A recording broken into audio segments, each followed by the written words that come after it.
without... Oh, the lights are gonna change, aren't they? Yeah, okay. Oh my god. Is this the right green? Yes. Oh yeah. At least it's not flashing red. Yeah. That's an improvement.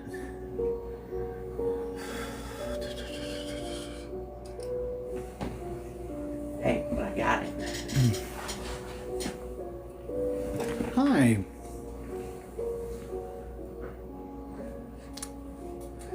Hi, Ray. Oh, also, Dave wanted me to let you know. He says thank you. Swiftblood, hi. I'm a little bit late. Less late than I normally am, so proud of me. I left my water over here. Then again, So I don't. many I think beverages. I put it over here because I put it over here because I didn't have room. Oh, I figured out why I left it there. All right, we're just gonna put it over here. All right. Hi, Kalika. Glad to see you back this week. Yeah, it is 8 after. So that's not bad. That's not bad. Pawn's still in the laundry basket? Mm-hmm. Okay, good. Good. Making sure. Hopefully you guys are doing well. We're doing... How are we doing, Dad? How are we doing? Fair middling. Yep. What he said. Fair to middling. Don't explain it. Didn't plan on it. Good. Thank you.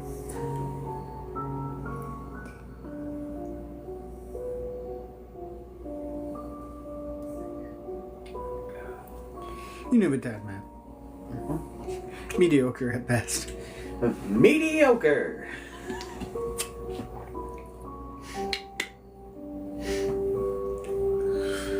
Well, I hope you all are ready for today. I found it hard to block out because the print type is bigger in this book than the other ones. Obviously, it's a companion novel, but I blocked out 2 that I think we'll get through. But we're just gonna wing it and see how far we get. So I'll read to you until 2 hours is up. And then we'll see how far we get, and then I'll plan accordingly for next time. Get out of it. He's texting me. And I have begun prepping. Well, not prepping. I shouldn't say that. I'm reading Spiderwick right now to just check and see. It's alright. Kind of short. But age appropriate. So, won't offend anybody. That's good. Won't trigger anybody, and that's kind of what we look for. And it's got a lot of fairies in it. I don't know. We'll see how it goes. I see us, if we did do that one, we'd go through it pretty quickly. Probably. Someone also floated doing a one-off in between, like, the longer series. And I like that idea. And I do have a book in mind for that, if you all are interested in that. I don't know how many of our regulars are here.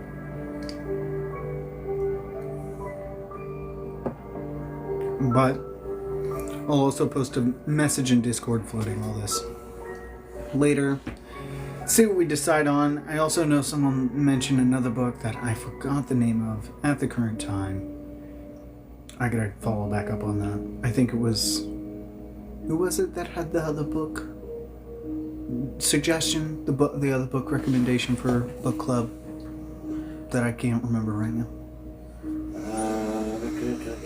Hold, please. My brain is Swiss cheese. It's one of those colanders with the big holes in them, and nothing is retained except noodles. Only noodles. So, I gotta write this shit down. I leave it in Discord and I'm like, I'll come back to it later. And then a week later, I'm like, man, what did that Discord message from a week ago that I can't find in some random thread say? And then I can't find it. Yeah, I'll take Only for it. noodles allowed in the cheese. That's correct. That's what my brain is like. Just noodles and cheese. I'll make it through somehow. You'll all help me. Indeed. You guys are such a big help in reminding me of things.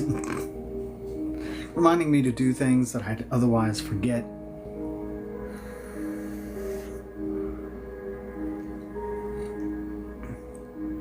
But I've made it through about 2 in the Spiderwick series. That's all I've had time for this week.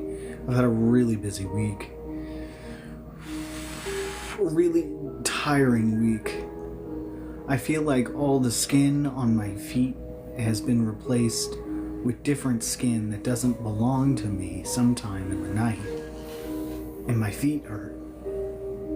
That doesn't make super sense. Do you ever like kind of feel like if you maybe pulled out your spine and put it in like the old taffy pullers, like you could fix every problem yes. that you've ever had? Yes, or if somebody just tied you to a rack and just let your spine roll out. Yes. Oh, that would be amazing. I would feel like all my problems would be solved if I could just put my spine in a taffy puller. Or just get on a rack and just like pop all your spine. Yes. Yes. I've been down and I know where I need it to pop, and I'm trying to pop it, and it's not working. And it's been like that for days. If it's like mid-vertebrae, like the top of your lower vertebrae to your mid-vertebrae, I can help you popping it. Can you? Yeah, I can do the... Are you going to do that thing where you pick me up? I don't like it when people pick me up. That's the way I can do it. But like every time I do it, I keep trying to get Dave to just punch me real hard in the back. Do that. You want to borrow my massage gun? Just here, Dave. Hold this to my back as hard as you can. Just... Hello. Hello. Hopefully you're doing well. We have new people in here today. I have a knot right under the edge of my shoulder blades and it hurts and I can't reach it. Yes. That's what that weird S thing is for. Yeah. Oh man, those things are amazing too. Thank you. I like these gauges. They're like really like iridescent in the light sort of. And they color change from like blue to green. Very fun. They are glass though, so they change with the temperature. That's the only part that's annoying. But yeah, oh man, someone sent me a video of how to undo that shoulder thing the other day. It was like if you put like a tennis ball between your shoulder blade and the wall, and you just sort of stretch up and then roll it. You can also do it laying down too. I want to see if I can find that video for you, and then I'll send it to you. I never know how much that's gonna resonate with people. It's just me complaining that my back hurts. And then other people are like, yeah! And I'm like, okay, good. Not me. Good, not just me then.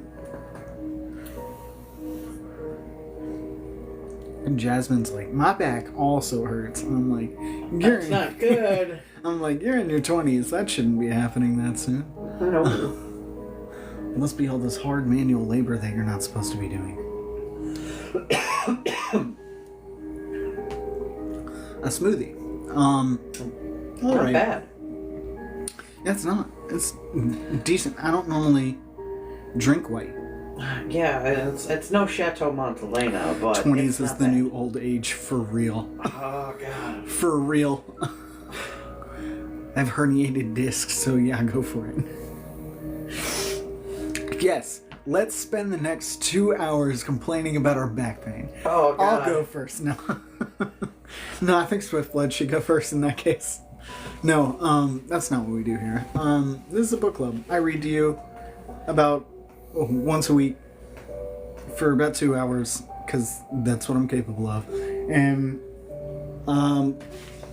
I have a companion novel to the series we just read. You don't have to have read the series to be able to enjoy these. As far as I can tell, most of them are unrelated to the main story, but are all of the fairy tales that belong exclusively to the peculiar children in the book. It's really nice. Look at that cover. Look at that. Isn't that gorgeous? Anyway, the original series is by Ransom Rates, and it's a really good read. You should go and check it out if you haven't. And these are unrelated fairy tales canon to the universe, and I'll be reading them to you. I blocked out 2 for this time, and I do not know how much we will actually get through, so I'm kind of just going to wing it, and then we'll see how far we get, and then I'll be able to block it out better in the future. But if you all would like to hear some mildly upsetting fairy tales, as real-life fairy tales generally are, if anybody's ever read, like, Grimm's Brothers or anything like this, that falls more in line with what this is than, like, and they all lived happily ever after. So I'm just going to warn you now, most of them don't end super happy. And the first one is about cannibals. So I will...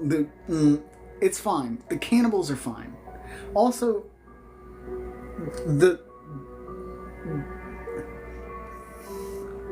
what would you call a victim of cannibalism? Victim of cannibalism? The victims of the cannibalism are fine. You'll figure it. We'll get there. I just did want to put that in there in case anybody is uncomfortable with the prospect of eating people. You may be in the wrong place tonight. So, I have all my beverages. So many. Cannibalized. The cannibalized are fine. Anyway. Love a good cannonball story. You got it. That's the ticket. Cannonball story. Anyway. I don't care if TikTok is like, oh, we're not going to give you views because you said cannibals. I'm like, that's fine. I'm not super concerned about my views. I don't do this for the money. I do this because I'm weird and I like to share my weird on the internet. So that's the only goal. My comfort stories are freaking Hannibal. Yeah. So like it's fine. You'll have a fun time. Yeah. All right. Who's ready to get into the book? The first one is called The Splendid Cannibals. Oh, thank you. It's my grandfather's. I love it. I always love a good cardigan. All right. We'll get your beverages and your pets in a comfy blanket. The Splendid Cannibals. The peculiars in the village of Swamp Muck lived very modestly. They were farmers, and though they didn't own fancy things and lived in flimsy houses made of reeds, they were healthy and joyful and wanted for little. Food grew bountifully in their gardens, clean water ran in the streams, and even their humble homes seemed like luxuries because the weather in Swamp Muck was so fair, and the villagers were so devoted to their work that many, after a long day of mucking, would simply lie down and sleep in their swamps. Harvest was their favorite time of year. Working round the clock, they gathered the best weeds they had grown in the swamp that season, bundled them onto donkey carts, and drove their bounty to the market town of Chipping Whippet. A few days' ride to sell what they could. It was difficult work. The swamp weed was rough and tore their hands. The donkeys were ill-tempered and apt to bite. The road to market was pitted with holes and plagued by thieves. There were often grievous accidents, such as when Farmer Pullman, in a fit of overzealous harvesting, accidentally scythed off his neighbor's leg. The neighbor, Farmer Hayworth, was understandably upset, but the villagers were such agreeable people that all was soon forgiven. The money they earned at market was paltry, but enough to buy necessities and some rations of goat rump besides, and with that rare treat as their centerpiece, they threw a raucous festival that went on for days.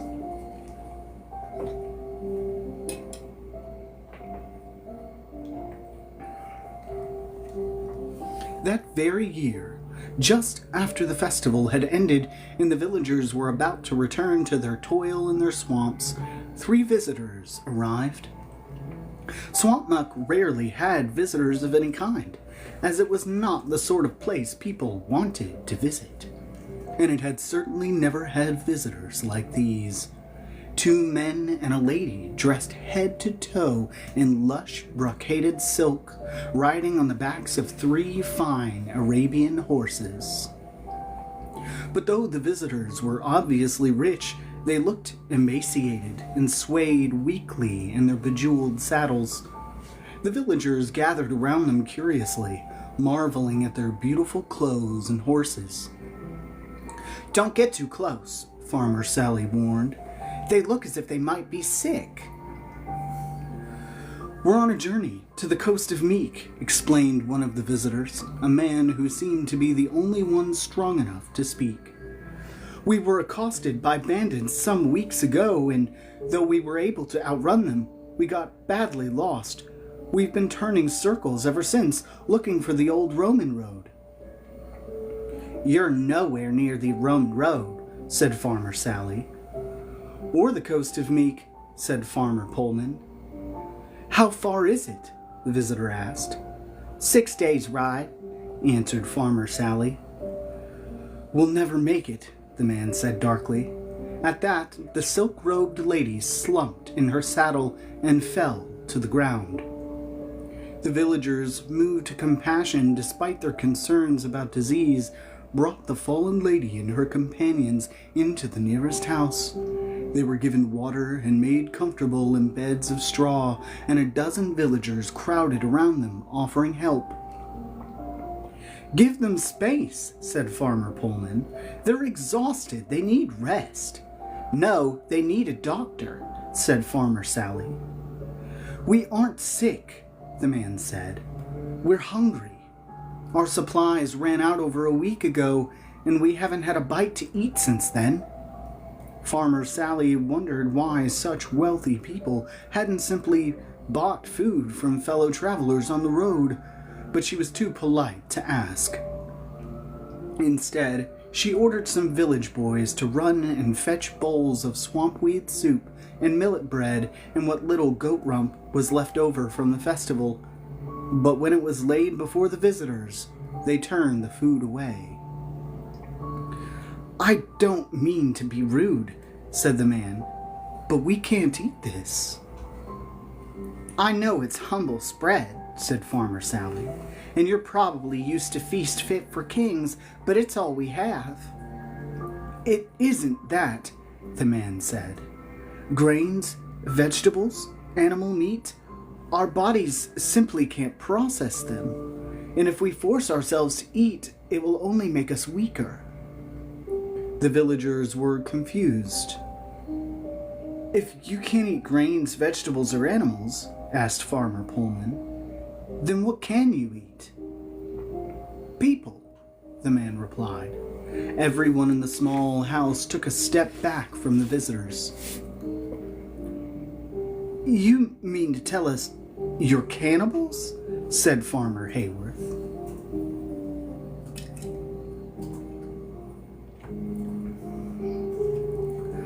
"By nature, not by choice," the man replied. "But yes." He went on to reassure the shocked villagers that they were civilized cannibals and never killed innocent people. They and others like them had worked out an arrangement with the king by which they agreed never to kidnap and eat people against their will, and in turn, they were allowed to purchase at terrific expense the severed limbs of accident victims and the bodies of hanged criminals. This composed the entirety of their diet. They were now on their way to the coast of Meek because it was the place in Britain that boasted both the highest rate of accidents and the most deaths by hanging, and so food was relatively abundant, if not exactly plentiful. Even though cannibals in those days were wealthy, they nearly always went hungry. Firmly law-abiding, they were doomed to live lives of perpetual undernourishment, forever tormented by an appetite they could rarely satisfy. and it seemed that the cannibals who had arrived in Swamp Muck, already starving and many days from Meek, were now doomed to die. Having learned all this, the people of any other village, peculiar or otherwise, would have shrugged their shoulders and let the cannibals starve. But the Swamp Muckians were compassionate, almost to a fault, and so no one was surprised when Farmer Hayworth took a step forward, hobbling on crutches, and said, "It just so happens that I lost my leg in an accident a few days ago. I tossed it into the swamp, but I'm sure I could find it again if the eels haven't eaten it yet." The cannibal's eyes brightened. "You would do that?" the cannibal woman said, brushing long hair back from a skeletal cheek. "I admit it feels a little strange," Hayworth said, "but we can't just let you die." The other villagers agreed. Hayworth hobbled to the swamp and found his leg, fought off the eels that were nibbling at it, and brought it to the cannibals on a platter. One of the cannibal men handed Hayworth a purse of money. "What's this?" asked Hayworth. "Payment," the cannibal man said. "The same amount the king charges us." I can't accept this," said Hayworth, but when he tried to return the purse, the cannibal put his hands behind his back and smiled. "It's only fair," the cannibal said. "You saved our lives." The villagers turned away politely as the cannibals began to eat. Farmer Hayworth opened his purse, looked inside, and turned a bit pale. It was more money than he'd ever seen in his life. The cannibals spent the next few days eating and recovering their strength, and when they were finally ready to set off again for the coast of Meek, this time with good directions, the villagers all gathered to wish them goodbye. When the cannibals saw Farmer Hayworth, they noticed he was walking without the aid of crutches. "I don't understand," said one of the cannibal men, astounded. "I thought we ate your leg." "You did," said Hayworth, "but then the peculiars of Swamp Muck lose their limbs, they grow them back again." The cannibal got a funny look on his face, seemed about to say more, then thought better of it, and he got on his horse and rode away with the others.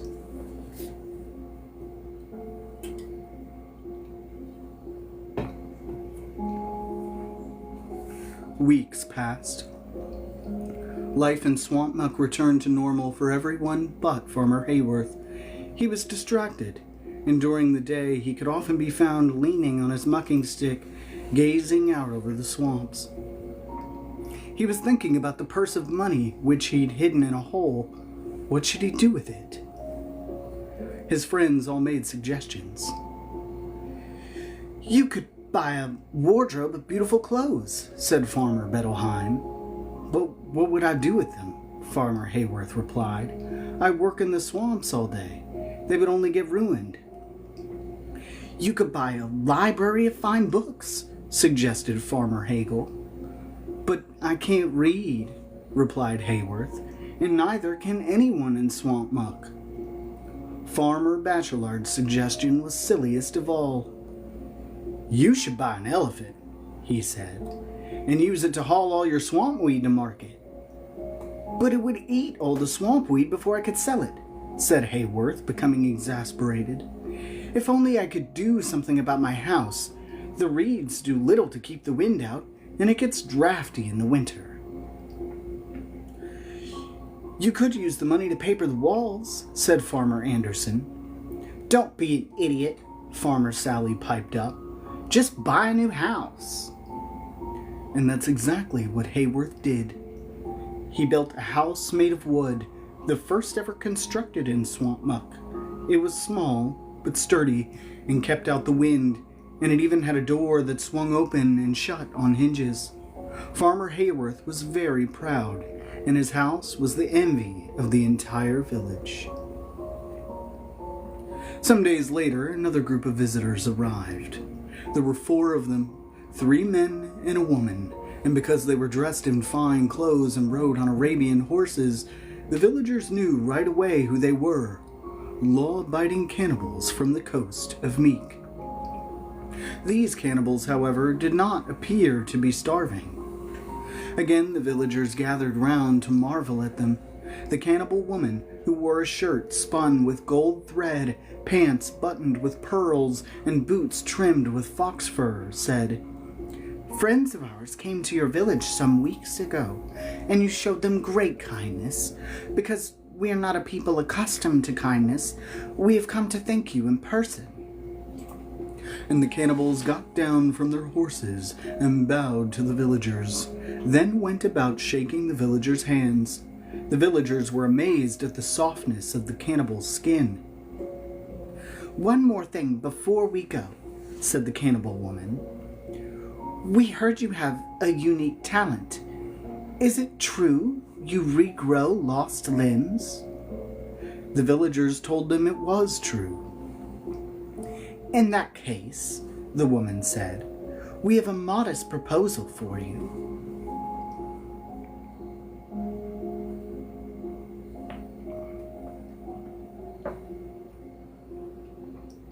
"The limbs we eat on the coast of Meek are rarely fresh, and we're tired of rotten food. Would you sell us some of yours? We would pay handsomely, of course." She opened her saddle pack to reveal a wad of money and jewels. The villagers goggled at the money, but they felt uncertain and turned away to whisper amongst themselves.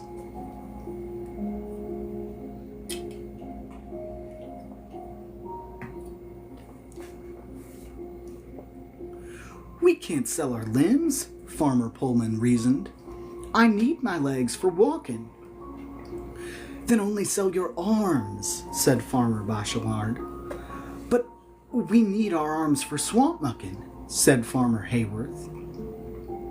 "If we're being paid for our arms, we won't need to grow swamp weed anymore," said Farmer Anderson.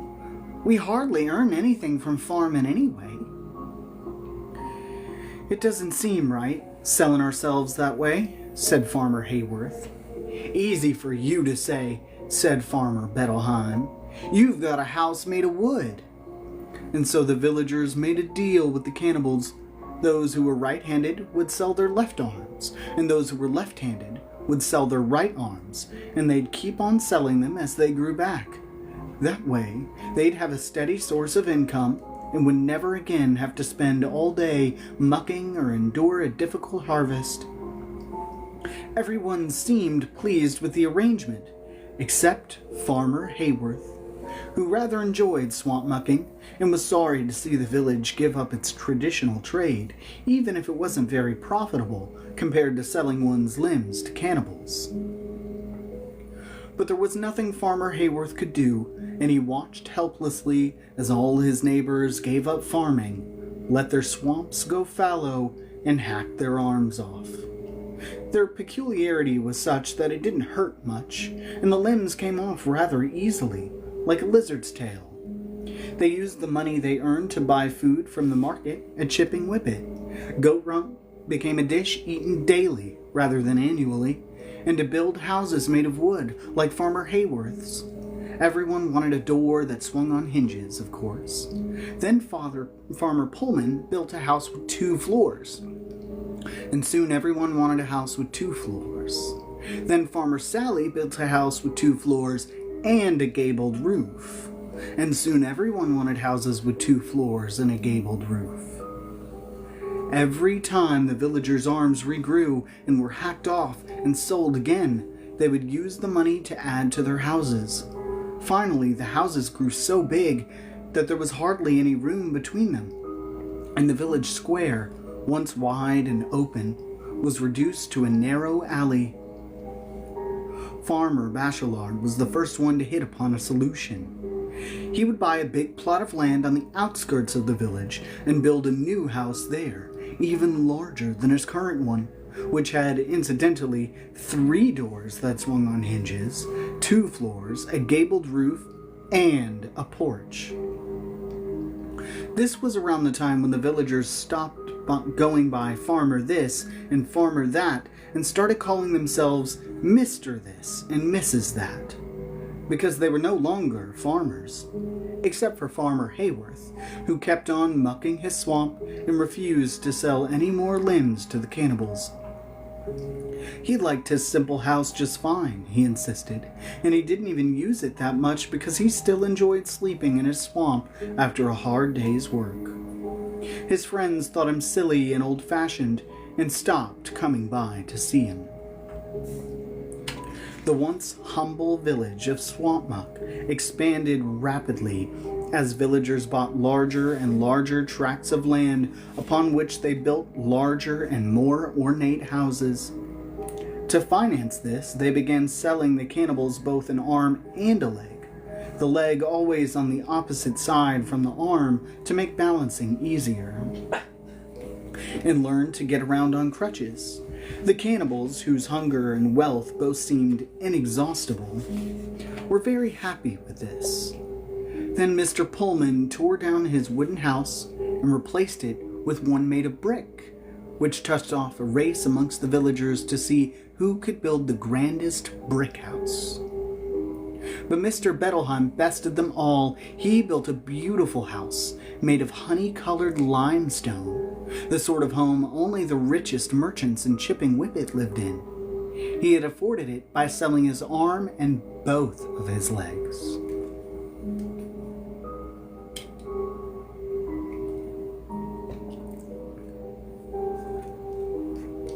"He's gone too far," complained Miss Sally over goat rump sandwiches in the fancy new restaurant the village had built.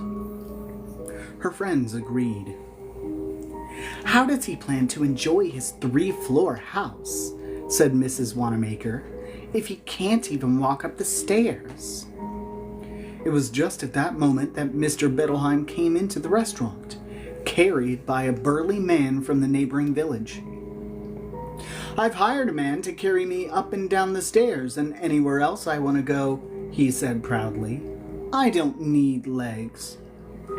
The ladies were astounded, but soon they had sold their legs too, and all across the village, brick houses were being torn down and replaced by giant houses made of limestone. The cannibals by this time had abandoned the coast of Meat to live in the forest near Swampmuck. There was no point anymore in subsisting on a meager diet of hanged criminals and accident victims' limbs when the villagers' limbs were fresher, tastier, and more plentiful than anything available in Meek. Their forest homes were modest because they gave so much of their money to the villagers, but the cannibals were nevertheless content, much happier to live in huts with full bellies than to go hungry in mansions. As the villagers and the cannibals came to depend on one another, the appetites of each continued to grow. The cannibals became fat. Having exhausted every recipe they had for arms and legs, they began to wonder what the villagers' ears tasted like. But the villagers would not sell them their ears, because ears did not grow back. That is, until Mr. Bachelard, carried in the arms of his burly servant, paid a secret visit to the cannibals' forest and asked them how much they'd be willing to pay. He'd still be able to hear without his ears, he reasoned, and though it would make him a bit ugly, the fine house of white marble he'd be able to construct with the proceeds would be beautiful enough to compensate. Now, the financially astute among you may be asking, why didn't Mr. Bachelard just save up money from the ongoing sale of his arms and legs until he could afford a marble house? It's because he couldn't save money, because he'd taken out a very large loan from a bank in order to buy the land upon which his limestone house was built, and now he owed the bank an arm and a leg every month just to pay interest on the loan, so he needed to sell his ears. The cannibals offered Mr. Bachelard an exorbitant sum. Mr. Bachelard snipped off his ears, happy to be rid of them, and replaced his limestone house with the marble home of his dreams. It was the most beautiful house in the village, and perhaps in all of Oxfordshire, though the villagers of Swampmuck talked behind Bachelard's back about how ugly he'd made himself and how foolish it was to sell ears that would never grow back. They all paid him visits and had their servants carry them through the marble rooms and up and down the marble staircases, and by the time they left, each was green with envy. By this time, none of the villagers but Farmer Hayworth had legs, and very few had arms. For a while, they all insisted on keeping one arm so that they could point at things and feed themselves. But then they realized that a servant could lift a spoon or a glass to their lips just as easily, and it was not much more trouble to say, "Fetch this for me," or "Fetch that for me," than to point across a room at something. So arms became seen as needless luxuries, and the villagers, reduced to limbless torsos, would travel from place to place in silken sacks slung across their servants' shoulders. It's like a tongue twister.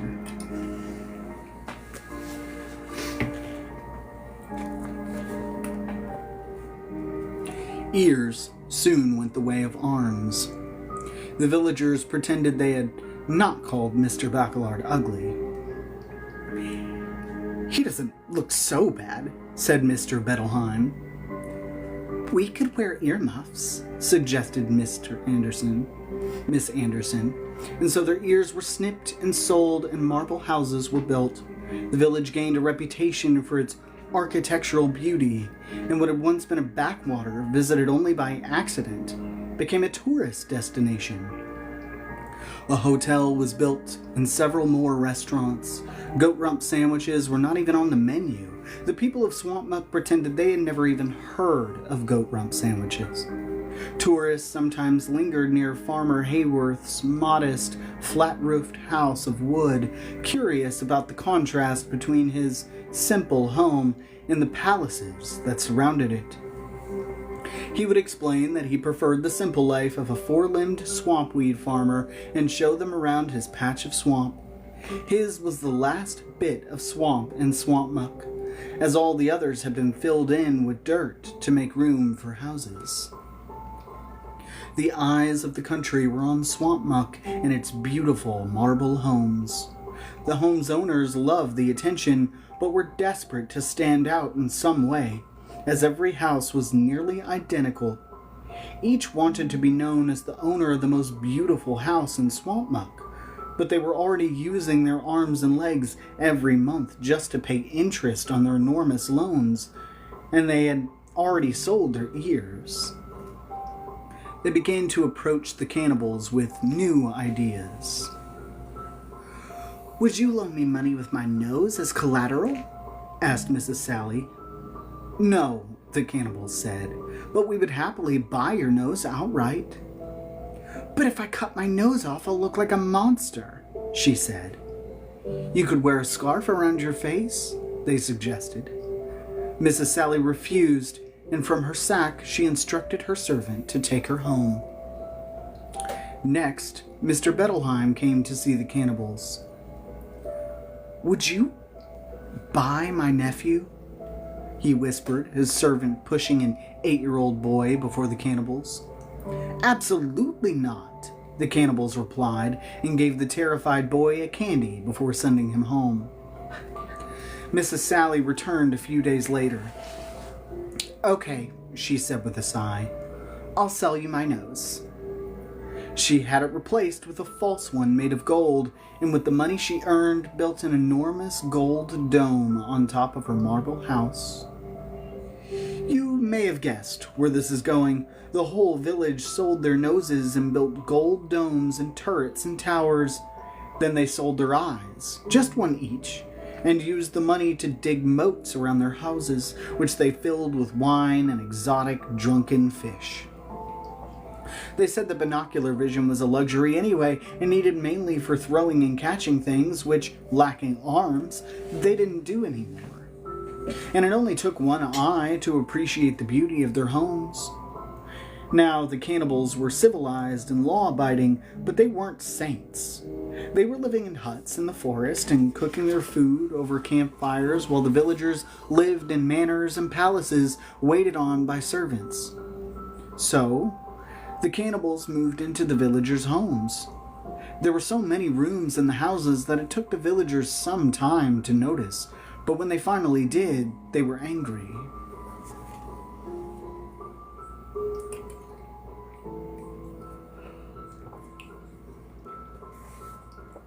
"We never said you could live with us," the villagers said.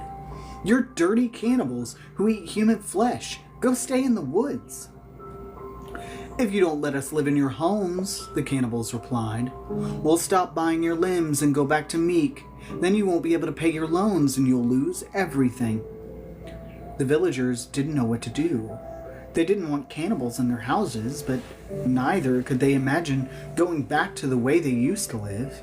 In fact, things would be worse than before. Not only would they be homeless, disfigured, and half blind, but they wouldn't even have swamps to farm because they filled them all in. It was unthinkable. Grudgingly, they let the cannibals stay. The cannibals spread out among all the houses in the village, except Farmer Hayworth's. No one wanted to live in his crude wooden shack.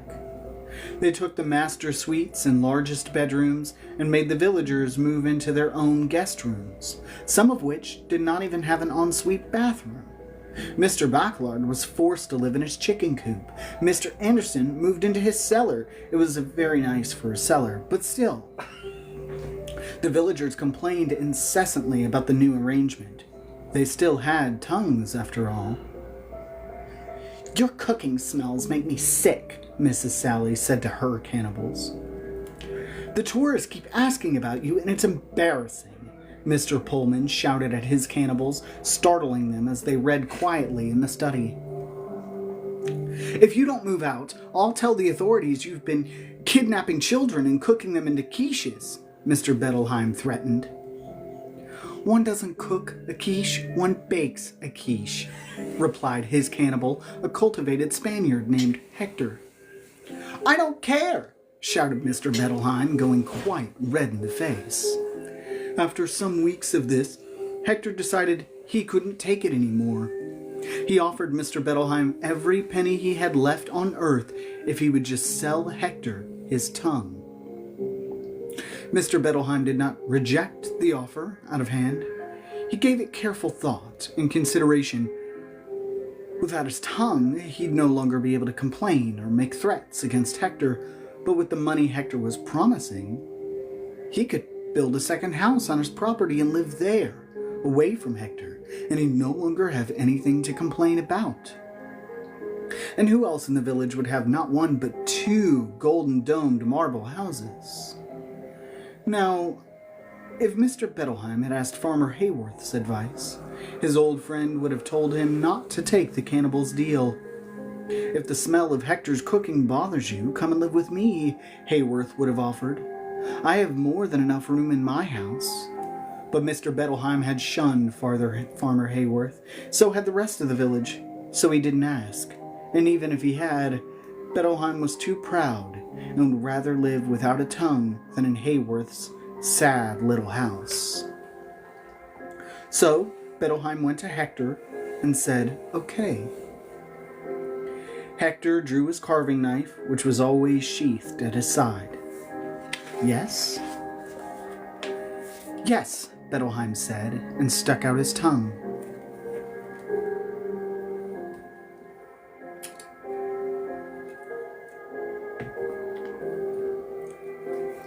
Hector did the deed. He stuffed Bettelheim's mouth with cotton to stop the bleeding. He carried the tongue into the kitchen, fried it in truffle oil with a pinch of salt, and ate it. Then he took all the money he'd promised Bettelheim, gave it to Bettelheim's servants, and dismissed them. Limbless, tongueless, and very angry, Bettelheim grunted and wiggled around on the floor. Hector picked him up, carried him outside, and tied him to a stake in a shady patch of the back garden. He watered and fed Bettelheim twice a day, and like a fruiting vine, Bettelheim grew limbs for Hector to eat. Hector felt a little bad about it, but not too bad. Eventually, he married a nice cannibal girl, and together they raised a cannibal family, all fed by the peculiar man in the back garden. Such was the fate of all the villagers, all but Farmer Hayworth, who kept his limbs and lived in his little house and farmed his swamp like he always had. He didn't bother his new neighbors, and they didn't bother him. He had everything he needed, and so did they. And they lived happily ever after. I love that story so much. Isn't that one a weird one? I love it. Despite me saying that none of the stories had a happily ever after, that one kind of did if you squint at it real hard. Oh, well, yeah, because... So, everybody that sold their freaking limbs wanted more. They weren't content with what they had. Yeah. They were like, they were needy children. And, It's and clearly then you got like the a farmer, greed parable. he's like, I don't care. I'm having a blast. Yeah. I like the fact that I have to use the outhouse. Don't bring your indoor plumbing to me. Yeah. There's been indoor plumbing in this place ever. It did read like Aesop fable. Yeah. Yeah. I loved it. This one was fun. I got a live restriction, probably because I said the word cannibal a lot. Yep. Halfway through, it was like, what? Restricted to some audiences. Every time you said because I that, said it? every time you said the word cannibal, my brain went to Muppet Treasure Island. You know the scene I'm talking about? Yeah, I am on here every Tuesday at 8 Central, and I read a little bit for you guys. I'm going to read another one. I have another one blocked out, and I think it'll be just enough, because that one took, it's 8:53. I took about Take a little break. 40 I minutes. I drink some water, and then I'll read the second one. So I think I blocked this out right. Oh, excuse me. But yeah, I thought you guys would like the cannibal one. And there are, I wonder how many there are in here. So there wasn't super like a. Oh, there is a table of contents. 1, 2, 3, 4, 5, 6, 7, 8, 9, 10, 11. There are 11 stories in here. So this one's decent. I haven't read all of them. I've kind of been skipping around. But I figured for the live we read them in order, just so I can keep better track. Because I will forget what I've done if I do it that way. As with all things that I read personally, and then I read on the live, I will get them mixed up with the ones that I have read.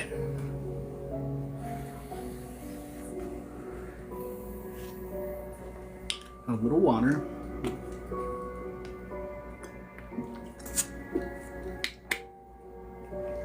I still have my smoothie over here.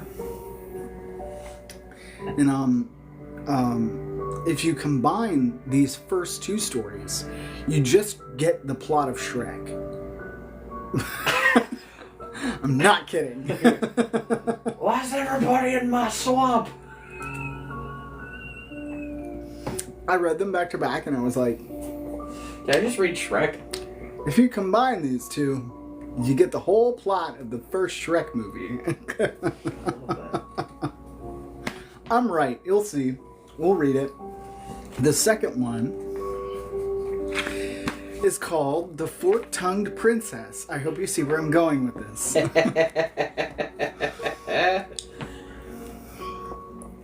Yeah, I'm making waffles. Sorry.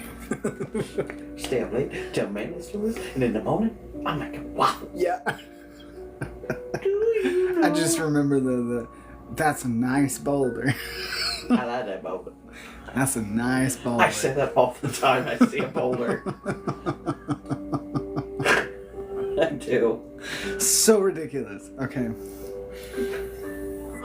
You're a monster. God.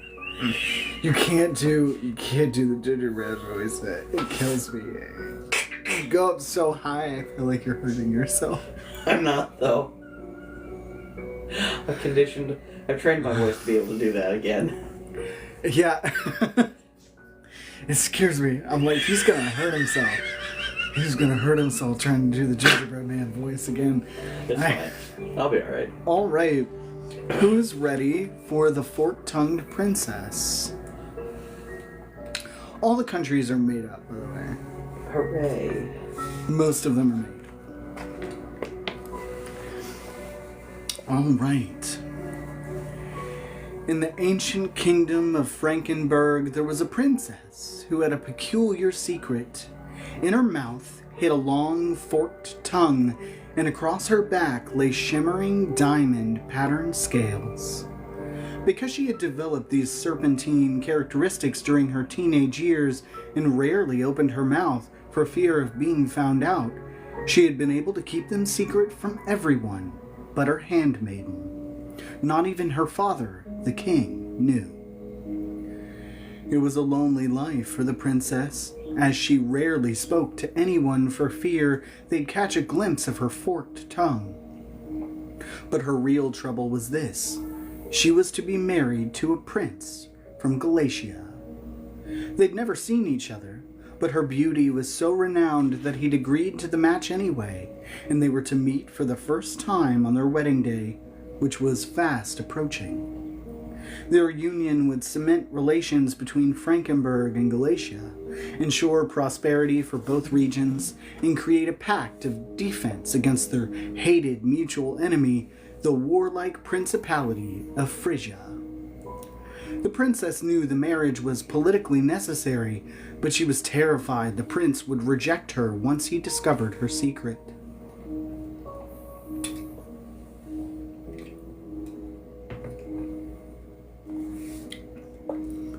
"Don't worry," counseled her handmaiden.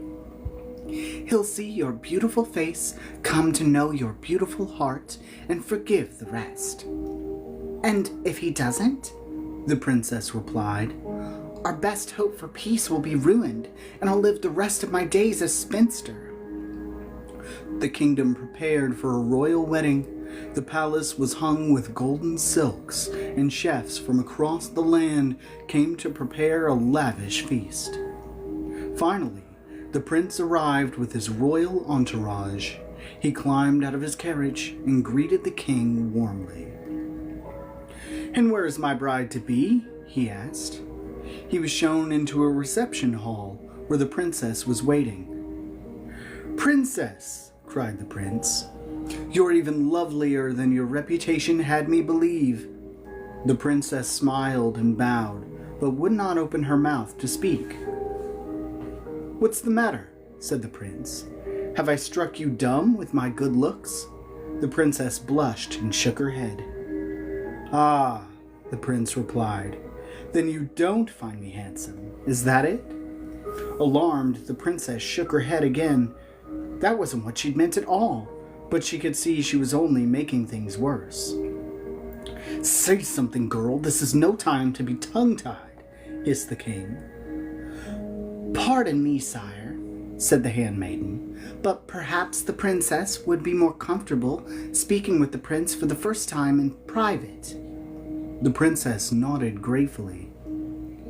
"It isn't proper," the king grumbled, "but I suppose under the circumstances." His guard showed the prince and princess to a room where they could be alone.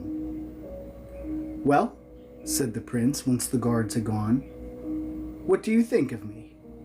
Covering her mouth with her hand, the princess said, "I think you're very handsome." "Why do you hide your mouth when you speak?" the prince asked. "It's my habit," the princess replied. "I'm sorry if you find it strange."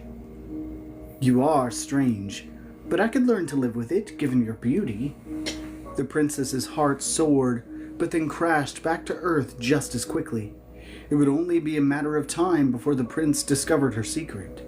Though she could have waited until they married to reveal it, she knew it wasn't right to deceive him. "I have something to confess," she said, still speaking with her mouth covered. "And I'm afraid that when you learn what it is, you won't want to marry me." "Nonsense," said the prince. "What is it?" "Oh, no. We're cousins, aren't we?" "It isn't that," she said. "Well," the prince said confidently, "there's nothing that could stop me wanting to marry you." I hope you're a man of your word, said the princess, and then she took away her hand and showed him her forked tongue.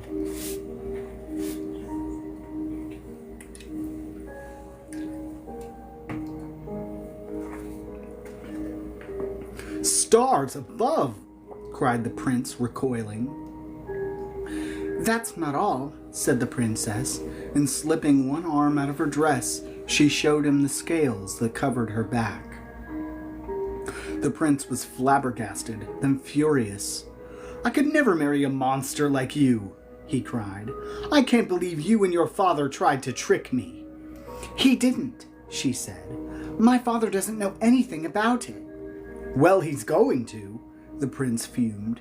This is an outrage. He stormed out of the room to go tell the king, and the princess chased after, begging him not to. It was just then that 5 Frisian assassins who had disguised themselves as chefs pulled daggers from their cakes and ran from the kitchens toward the king's room. The prince was just about to reveal the princess's secret when they broke down the door. While the assassins killed his guards, the cowardly king dove into a wardrobe and hid himself beneath a pile of clothes. The assassins turned on the prince and princess. Don't kill me, the prince cried. I'm just an errand boy from another land. Nice try, said the lead assassin. You're the Prince of Galatia, and you're here to marry the princess and form an alliance against us. Prepare to die. And the prince ran to the window and tried to force it open, leaving the princess to face the assassins by herself. As they came toward her with their bloody daggers drawn, she felt a strange pressure building behind her tongue. One after another, they lunged at her. One after another, the princess launched streams of venomous poison into their faces, and all but one fell writhing to the ground and died. The 5th assassin fled from the room, terrified, and escaped. The princess was as surprised as anyone. It was something she'd never known she could do. Then again, she had never been threatened with death before. The prince, who was already halfway out the window, pulled himself back into the room and regarded both the dead assassins and the princess with amazement. Now will you marry me? The princess said. Absolutely not, he replied. But as a token of my gratitude, I won't tell your father why. He grabbed a discarded dagger and rushed from assassin to assassin, stabbing their dead bodies. What are you doing? Said the bewildered princess. The king emerged from his wardrobe. Are they dead? He said, his voice trembling.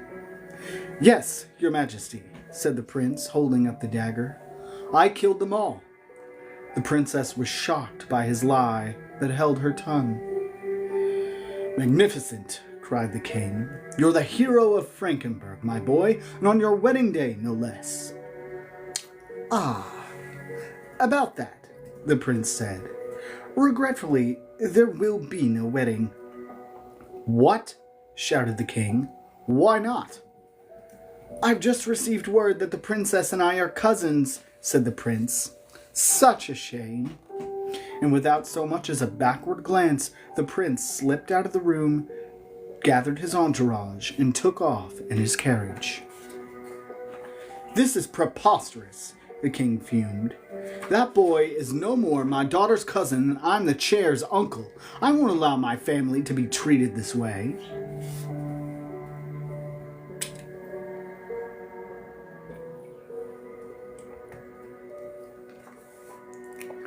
The king was so enraged that he threatened to go to war with Galatia. The princess knew she couldn't allow this to happen, and so one evening she requested an audience with her father alone and revealed the secret she'd been hiding so long. He called off his war plans, but he was so angry with his daughter and so humiliated that he locked her in the dankest cell of his dungeons. Not only are you a liar and a beast, he said, spitting through the bars of her cell, you're not marriageable. He said it that were the greatest sin of all. "But father," said the princess, "I'm still your daughter, aren't I?" "Not any more," the king replied, and turned his back on her. The princess knew she could use her acidic venom to burn through the lock of her cell door and escape. But instead she waited, hoping her father might come to his senses and forgive her. For months she subsisted on gruel and shivered through the nights on a stone slab, but her father did not come. The princess's only visitor was her handmaiden. One day the handmaiden arrived with news. "Has my father forgiven me?" the princess asked eagerly. "I'm afraid not," the handmaiden replied. "He's told the kingdom you're dead. Your funeral is tomorrow." The princess was heartbroken. She broke out of the dungeon that very night, escaped the palace, and with her handmaiden she left the kingdom and her old life behind. They traveled incognito for months, wandering the land, taking domestic work where they could find it. The princess smeared her face with dirt so she would not be recognized, and never opened her mouth to anyone but the handmaiden, who told people that the dirty-faced girl she traveled with was mute. Then one day they heard a story about a prince in the faraway kingdom of Thrace, whose body sometimes assumed a form so peculiar that it had become a national scandal. "Could it possibly be true?" said the princess. "Could he be like me?" "I say it's worth finding out," the handmaiden replied.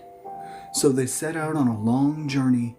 It took 2 weeks to cross the pitiless waste on horseback, and 2 weeks more to cross the great cataract by ship. When they finally arrived in the kingdom of Thrace, they were sunburned, windburned, and nearly broke. "I couldn't possibly meet the prince looking like this," the princess said. So they spent the last of the money they'd earned and went to a bathhouse, where they were washed and perfumed and anointed with oils. When they emerged, the princess looked so beautiful that she turned the heads of everyone who saw her, male or female. "I'll show my father I'm marriageable," the princess said. "Let's go meet this peculiar prince." So they went to the palace and asked for him, but the answer they got was disappointing indeed. "I'm sorry," a palace guard told them, "but the prince is dead." "What happened?" asked the handmaiden. "He fell ill with a mysterious disease and died in the night," said the guard. "It was all very sudden."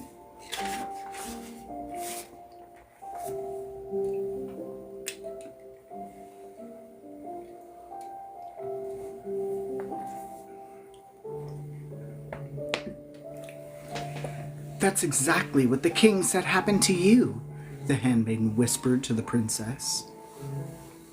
That night they snuck into the palace dungeon, and in the darkest, dankest cell they found a giant garden slug with the head of a rather handsome young man. "Are you the prince?" the handmaiden asked him. "I am," the repulsive thing answered. "When I'm feeling dejected, my body turns into a gelatinous, quivering mass. My mother finally found out and locked me down here. And now, as you can see, I've become a slug almost head to toe." The prince wriggled toward the bars of his cell, his body leaving a dark stain on the floor behind him. "I'm sure she'll come to her senses any day now, though, and let me out." The princess and the handmaiden exchanged an awkward glance. "Well, I have good news and bad news," said the handmaiden. "The bad news is your mother's told everyone you're dead." The prince began to wail and moan, and immediately a pair of gelatinous antennae began to grow from his forehead. Now even his head was turning slug. "Wait," the handmaiden said. "There's still the good news." "Oh, yes, I forgot. The prince sniffled, and the antenna stopped growing. "What is it?" "This is the Princess of Frankenberg," said the handmaiden. The princess stepped forward into a pool of light, and for the first time the prince saw her fantastic beauty. "You're a princess?" the prince stuttered, his eyes going wide. "That's right," said the handmaiden, "and she's here to rescue you." The prince was thrilled. "I don't believe it," he said. "How?" His antennae were shrinking back into his head, and the tube-like mass of his upper body was already beginning to separate into arms and a torso. Just like that, he was turning human again. "Like this," said the princess, and she spat a stream of venomous acid into the lock of the prince's cell door. It began to hiss and smoke as the lock melted.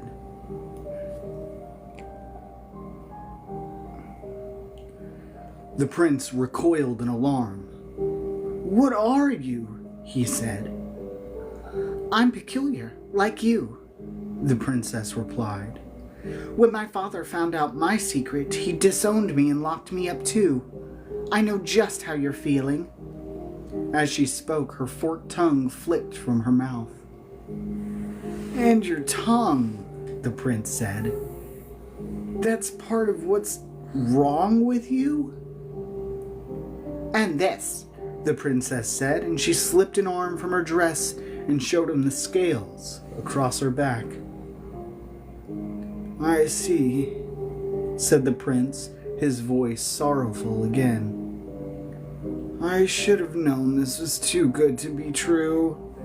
As a tear rolled down his cheek, his arms began to disappear, joining again with his torso in a wobbly mass of slug flesh.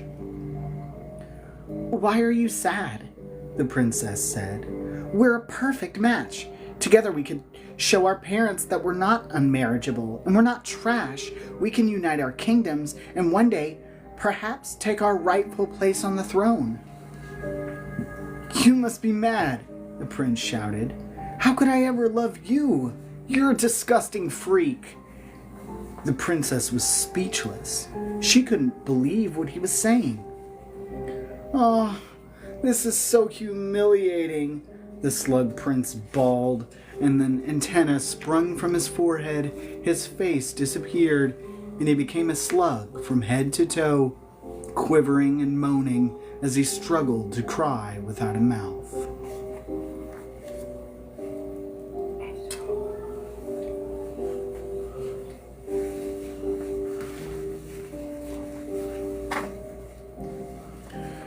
The princess and the handmaiden turned away, stomachs heaving, and left the ungrateful prince to rot in his dungeon. "I believe I'm done with princes forever," the princess said, "peculiar or otherwise." They crossed the great cataract and the pitiless waste once again, and returned to Frankenberg to find it at war with both Galatia and Frisia, which had united against it. The king had been overthrown and jailed, and the Frisians had installed a duke to govern Frankenberg. The duke was a bachelor, and once his rule had been established and the country pacified, he began searching for a bride.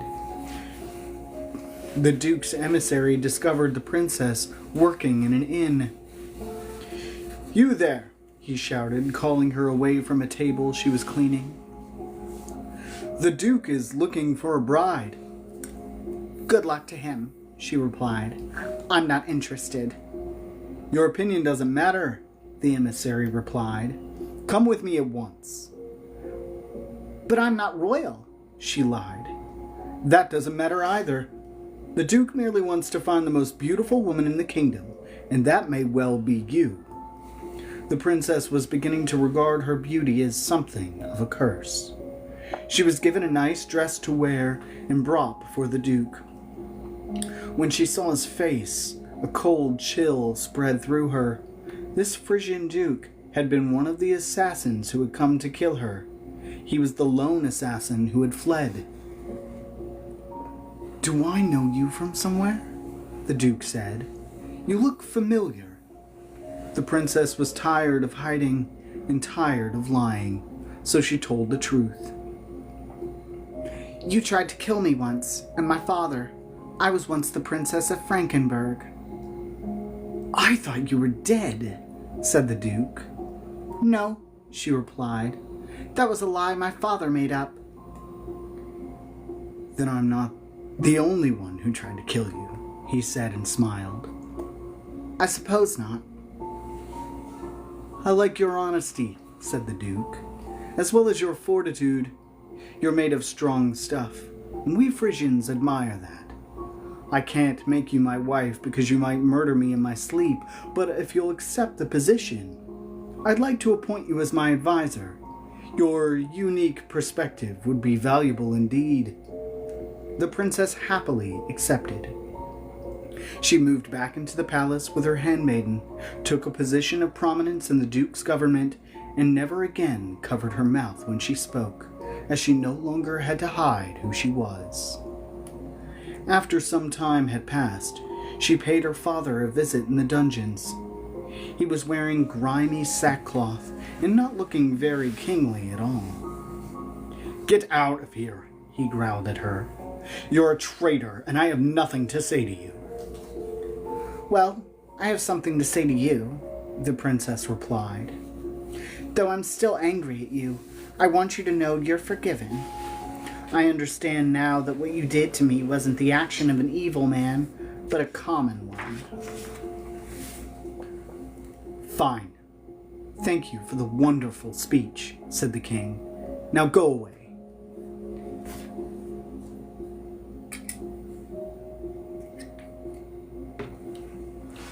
As you wish, said the princess.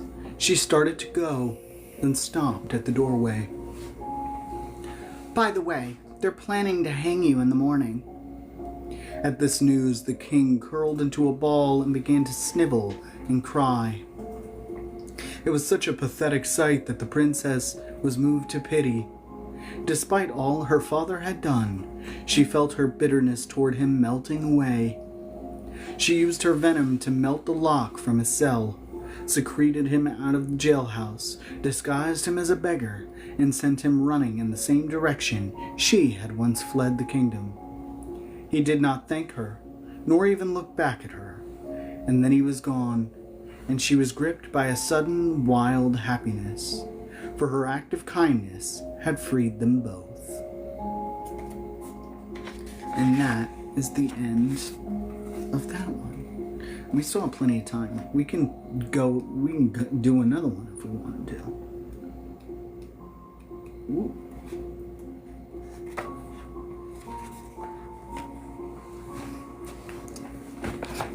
I like that one. She just gets a job.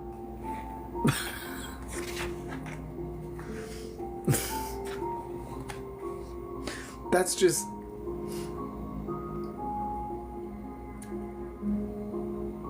Yeah, that's just...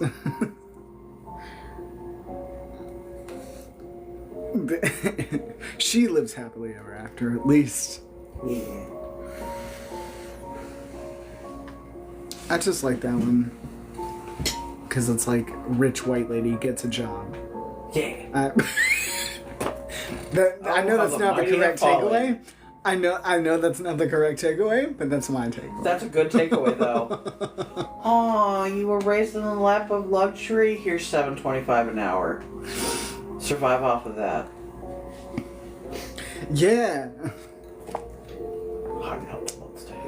Oh yeah, I live pretty near campus. Actually, both have the message of good work ethic. Exactly. That's a good takeaway. Good work ethic. Yeah. At least she is. Mind your own fucking business. She's like, I climbed the ladder. I started at the bottom. Started at the top. Went to the bottom. Now I got here. Like middle management. Yeah. She went straight to the Ron Swanson level. Yes. I'm sorry. That was funny. And I'm not wrong. You're not wrong. Yeah. The Frisian Duke is Ron Swanson, and she's... She schedules all of his meetings for April 32nd. No, it was March 30th, wasn't it?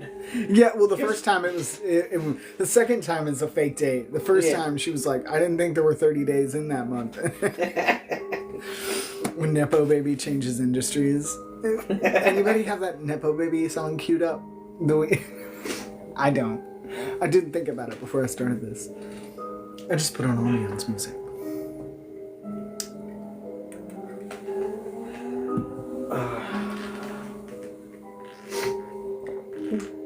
I'm not the monster here. You are. I wonder how long this one is. Let me see. I bet we could get through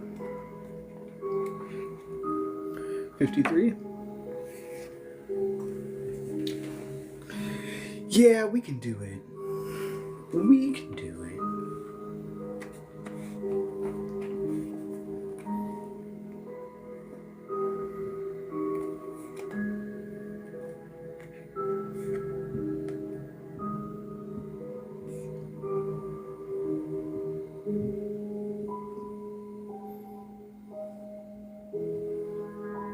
Okay.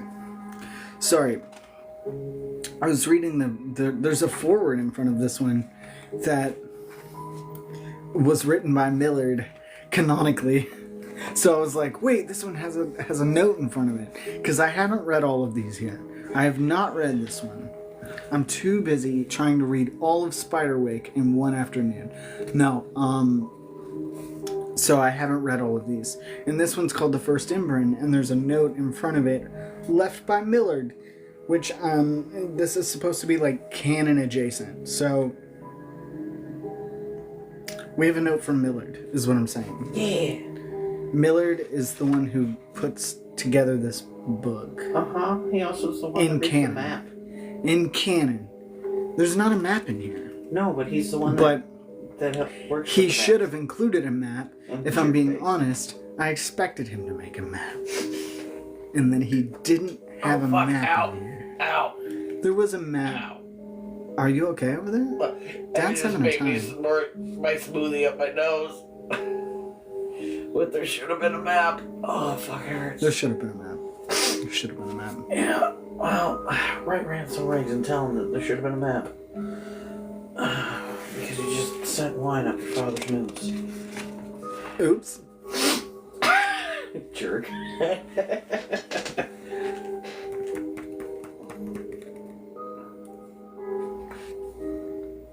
I hope this one doesn't have anything that I can't pronounce in it. Sometimes they do, and it does. Well, no, that's a name. I get to make it up. That's what I'm going with. I'm scanning these because I read this.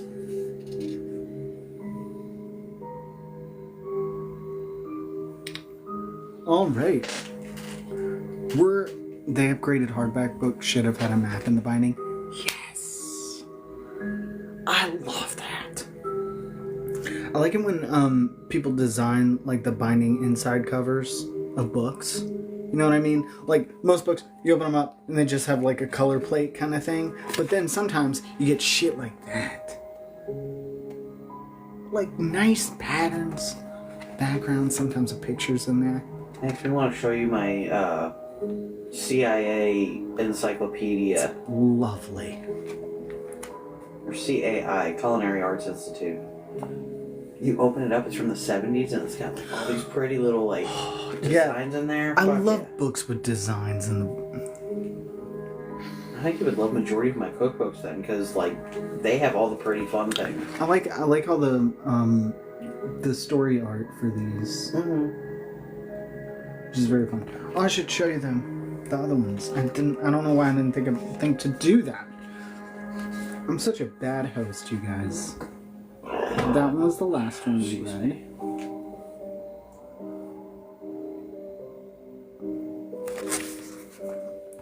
And here is the first one.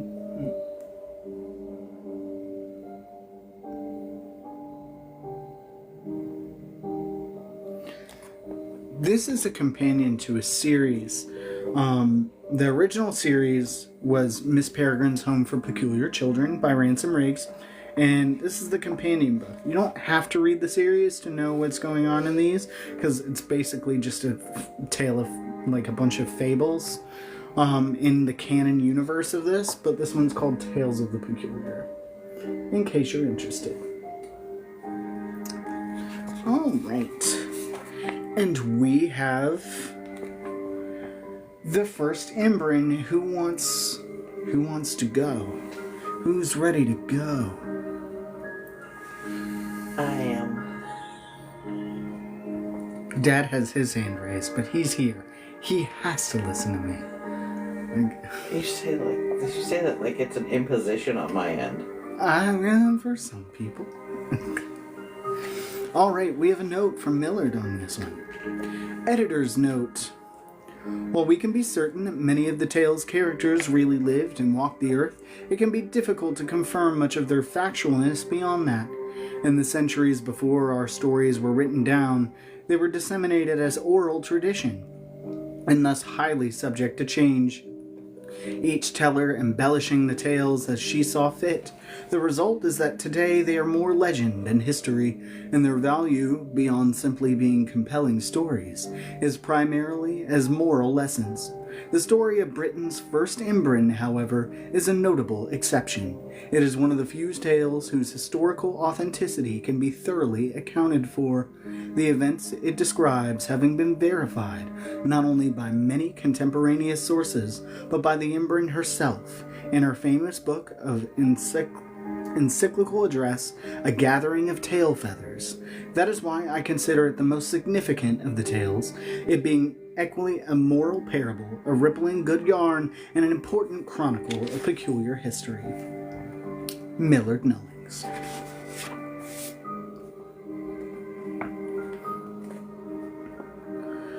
The First Ymbryne wasn't a woman who could turn herself into a bird, but a bird who could turn herself into a woman.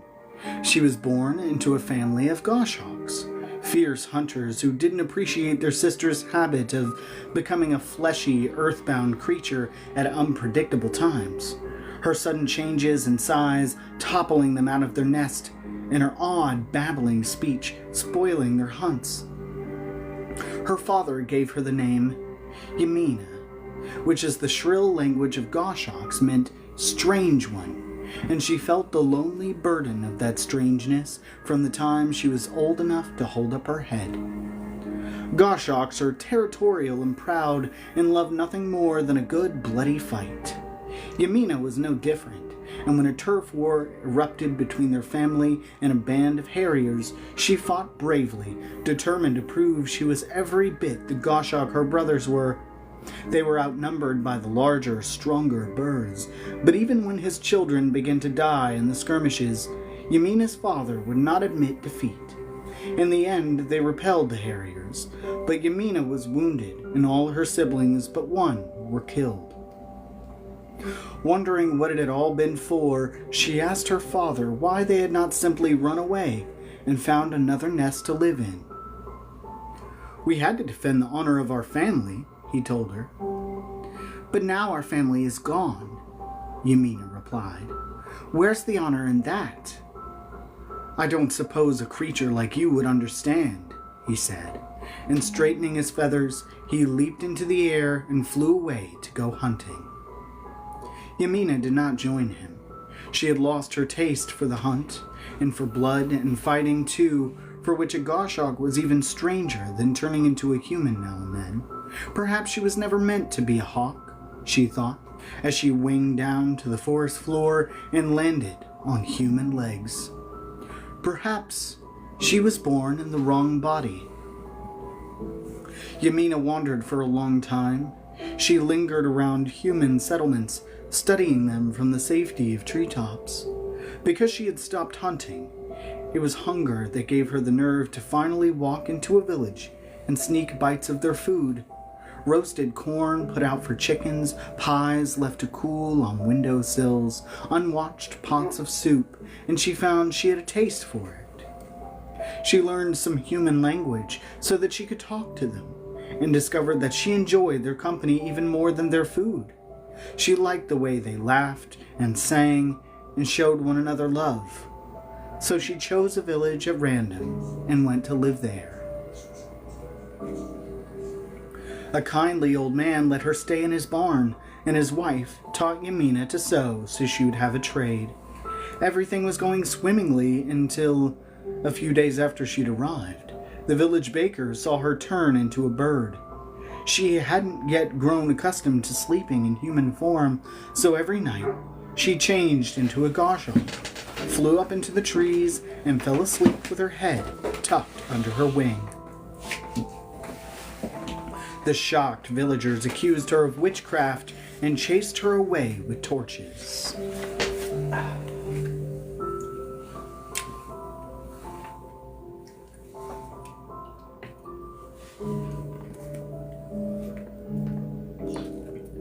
Disappointed, but undeterred, Yamina went wandering again and found another village in which to settle.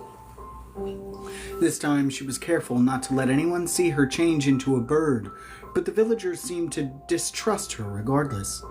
To most people, Yamina had a strange way about her. She had been raised by hawks, after all, and it wasn't long before she was chased from this new village, too. She grew sad and wondered if there was any place in the world she truly belonged. One morning, on the verge of despair, she lay watching the sun rise in a forest glade. It was a spectacle of such transcendent beauty that it made her forget her troubles for a moment. And when it was over, she wished desperately to see it once more. In an instant, the sky went dark and the dawn broke all over again.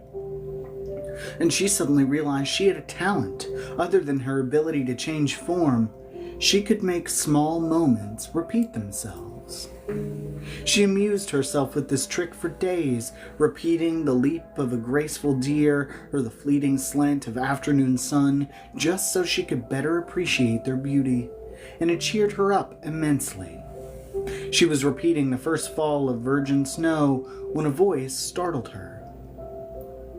"Excuse me," he said, "but are you making that happen?" She spun around to see a young man wearing a short green tunic and shoes made from fish skin. It was an odd outfit, but stranger still was that he carried his head under the crook of his arm, disconnected entirely from his neck. "Excuse me," she replied, "but what's happened to your head?" "Frightfully sorry," he said, reacting as if he just realized his pants were unbuttoned, and with great embarrassment, he popped his head back onto his neck. "How rude of me." He said his name was Engelbert, and as she had nowhere else to go, he invited her back into his camp. It was a ragged settlement of tents and open cook fires, and the few dozen people who lived there were every bit as strange as Engelbert. They were so strange, in fact, that most of them had been chased out of other villages, just like Yamina. They welcomed her even after she showed them how she could turn herself into a hawk, and in turn, they showed her some of the unusual talents they possessed. It seemed she was not alone in the world. Perhaps, she thought, there was a place for her after all. These were, of course, the early peculiars of Britain, and what Yamina didn't realize was that she had joined them during one of the darkest periods in their history. There had been a time when peculiars were accepted, even revered by normal people, with whom they mixed easily. But an age of ignorance had dawned of late, and normals had grown suspicious of them. Whenever something tragic happened that couldn't be explained by the rudimentary science of the day, peculiars were made the scapegoats. When the village of Little Disappointment woke one morning to find all their sheep burned to a crisp, did the villagers realize that a lightning storm had killed them? No. They blamed the local peculiar and drove him into the wilderness. When the seamstresses of Stitch didn't stop laughing for an entire week, did the villagers blame the wool they had just imported, which was infested with mites that carried laughing flu? Of course not. They pinned it on a pair of peculiar sisters and hanged them. Such outrages were repeated across the land, driving peculiars out of normal society and into bands like the one Yamina had joined. It was no utopia. They lived together because they could trust no one else. Their village leader was a peculiar named Tombs, a red-bearded giant cursed with the squeaky voice of a sparrow. Oh no. His tenor made it difficult for others to take him seriously, but he took himself quite seriously, and never let anyone forget that he sat on the Council of Important Peculiars. Wasn't prepared for that.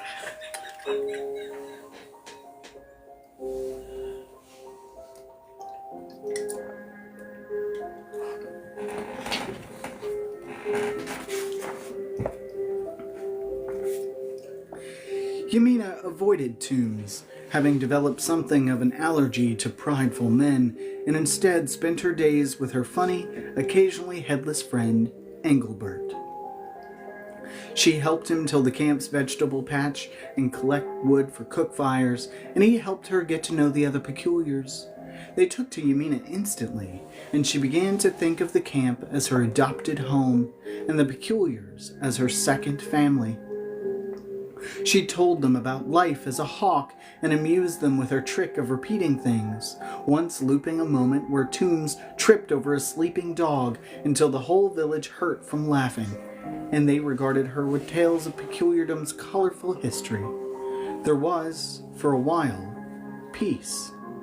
It was the happiest time Yamina could remember. Every few days, though, the village's tranquil bubble was punctured by woeful tidings from the outside world. Desperate peculiars arrived in a steady stream, seeking refuge from terror and persecution.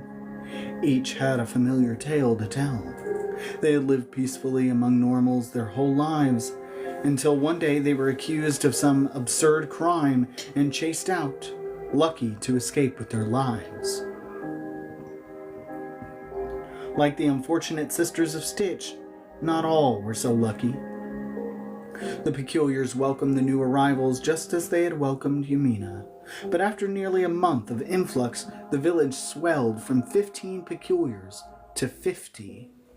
There wasn't enough space or food for things to continue this way indefinitely, and a sense of foreboding began to weigh heavily upon the peculiars. One day, another representative from the Council of Important Peculiars arrived. He wore a grim expression and disappeared into Tombs' tent for hours, and when he and Tombs finally emerged, they gathered everyone together to deliver some distressing news. The normals had already driven peculiars out of many of their towns and villages, and now they had decided to drive them out of Oxfordshire altogether. They had assembled a force of armed fighters that would soon be on the peculiars' doorstep. The question now was whether to fight or flee. Needless to say, the peculiars were alarmed and not a little hesitant. A young woman looked around them and said, "This hill and these flimsy tents aren't worth dying for. Why don't we pack our things and go hide in the woods?" "I don't know about all of you," said Tombs, "but I'm tired of running. I say we stand and fight. We must reclaim our dignity." "This is also the council's official recommendation," added the grim-faced councilman, nodding. "But we aren't soldiers," said Engelbert. "We don't know the first thing about fighting." "They're a small force and lightly armed," said Tombs. "They think we're cowards who will flee at the first sign of force, but they underestimate us." "But won't we need weapons?" asked another man. "Swords and clubs." "You surprise me, Eustace," Tombs replied. "Can't you turn a man's face inside out just by pulling his nose?" "Well, yes," the man said sheepishly.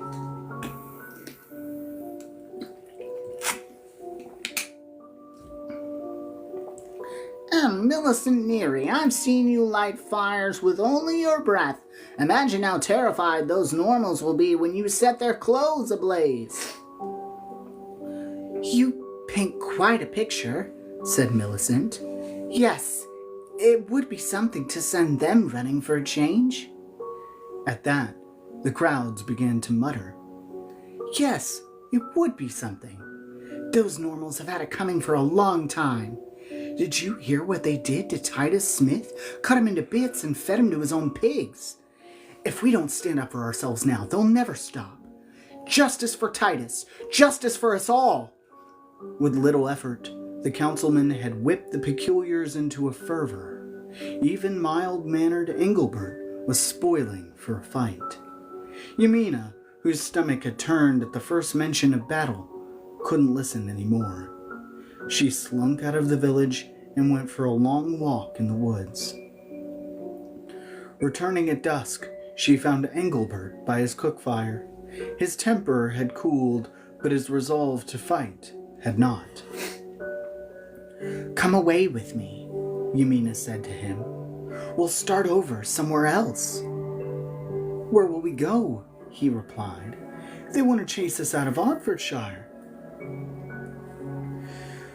Won'tshire, Therefordshire, Peacewickshire. You'd rather die in Oxfordshire than live somewhere else? They're just a few dozen men, said Engelbert. How would it look if we ran away from such a puny threat? Even with victory practically assured, Yamina wanted no part of it.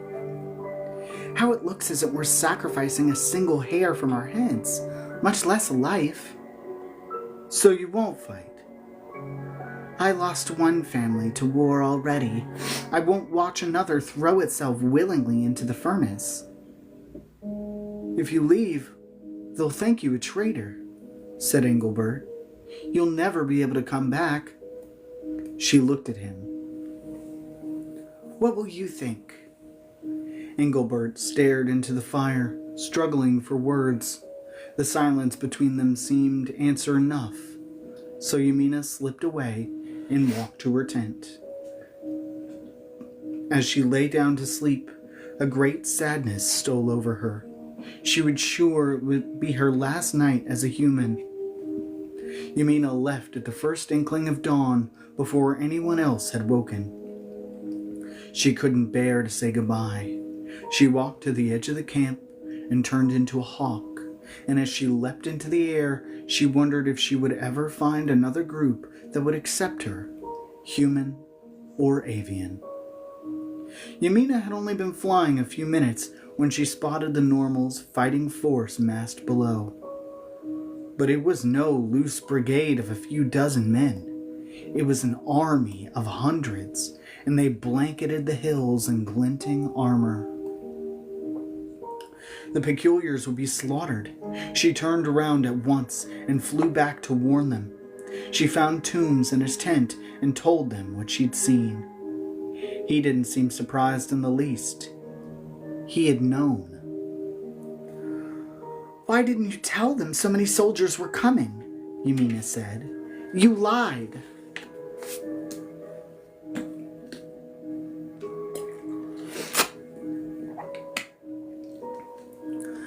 They would have been terrified, he said. They would not have comported themselves with dignity. They should be terrified, she shouted. They should have fled by now. It wouldn't have done any good, he said. The Normal's king has ordered Britain cleansed of peculiars from mountain to sea. They would find us eventually. Not if we leave Britain, Yamina said. Leave Britain? He said, shocked. But we've been here hundreds of years. And we'll be dead a lot longer than that, Yamina replied. It's a matter of honor, Toombs said. I suppose a bird wouldn't understand. I understand all too well, she replied, and went out to warn the others. But it was too late. The Normal's army was on their doorstep, a swarm of well-armed soldiers already visible in the distance. Worse yet, The peculiars couldn't even run. The normals were closing in from all sides. The peculiars huddled in their camp, terrified. Death seemed inevitable. Yamina could easily have changed form and flown to safety. The peculiars urged her to, in fact. But she could not bring herself to leave. They had been tricked, lied to, and the sacrifice they were about to make was no longer voluntary. To leave now would not have felt like an exercise of her principles, but like abandonment and treachery. So she walked through the camp, embracing her friends. Engelbert hugged her the hardest, and even after he'd let go, he spent a long moment gazing at her. "What are you doing?" she asked him. "Memorizing the face of my friend," he said, "so that I might recall it, even in death." Silence fell over them and over the camp, and for a while, the only sounds were the thunder and clang of the approaching army.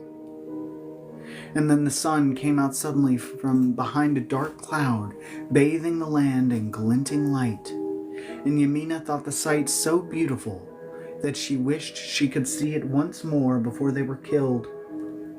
So she repeated it, and the peculiars were so mesmerized that she repeated it a second time. Only then did they notice that in the minutes they had spent watching the sun, the Normal's army had not come any closer. With every repetition, their enemies faded and reappeared farther away, many hundreds of yards in the distance. It was then that Yamina realized her time-looping talent had a use she'd never fully understood, one that would change peculiar society forever, though she couldn't have known it then. She'd made a safe place for them, a bubble of stalled time, and the peculiars watched in fascination as the Normal's army advanced toward them, and then faded away, over and over again, in a 3-minute loop. "How long can you keep this going?" Engelbert asked her. "I don't know," she admitted. "I've never repeated something more than a few times, but for quite a while, I think." Toombs burst out of his tent, baffled and angry. "What are you doing?" he shouted at Yamina. "Stop that!" "Why should I?" she said. "I'm saving all our lives." "You're only delaying the inevitable," Toombs replied. "I order you by authority of the council to desist immediately." "A pox on your council," said Millicent Neary. "You're nothing but liars."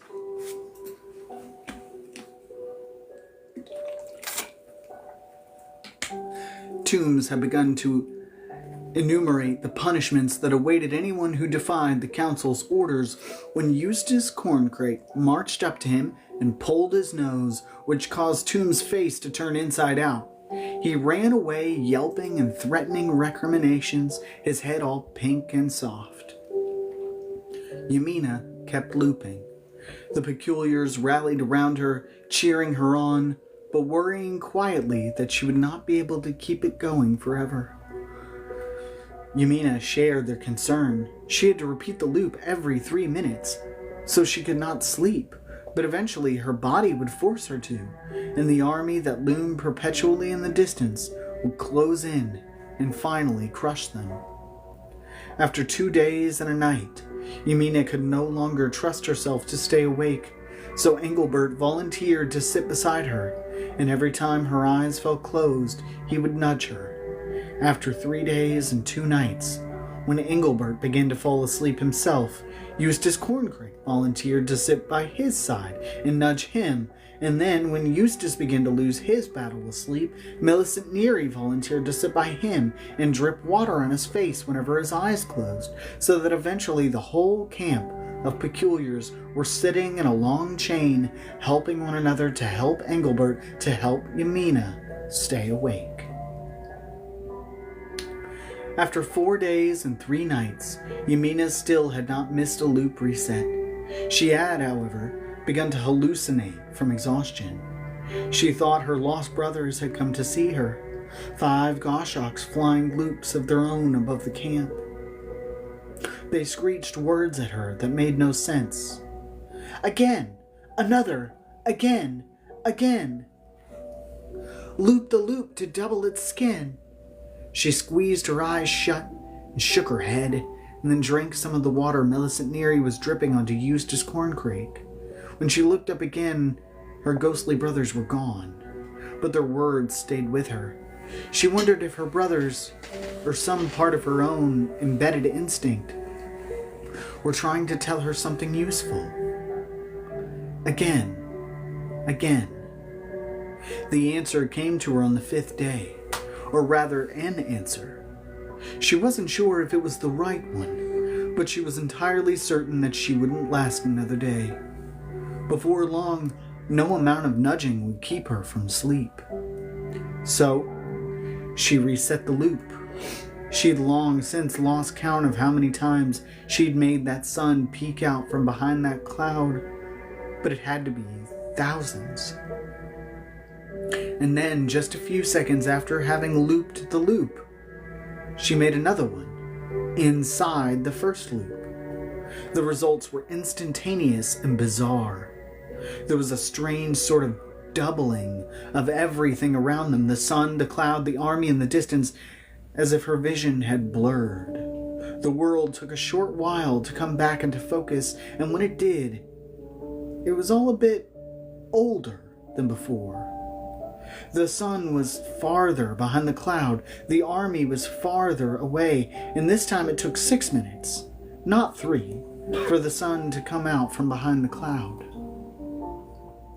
So, she looped the loop twice a second time, and then their loop was 12 minutes, and then she did it a third time, it was 24. And then when she'd gotten it up to an hour, she took a nap.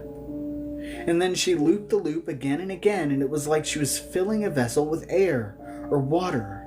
She could feel its skin expanding to hold all this new time until it was tight as a drum, and she knew it would hold no more.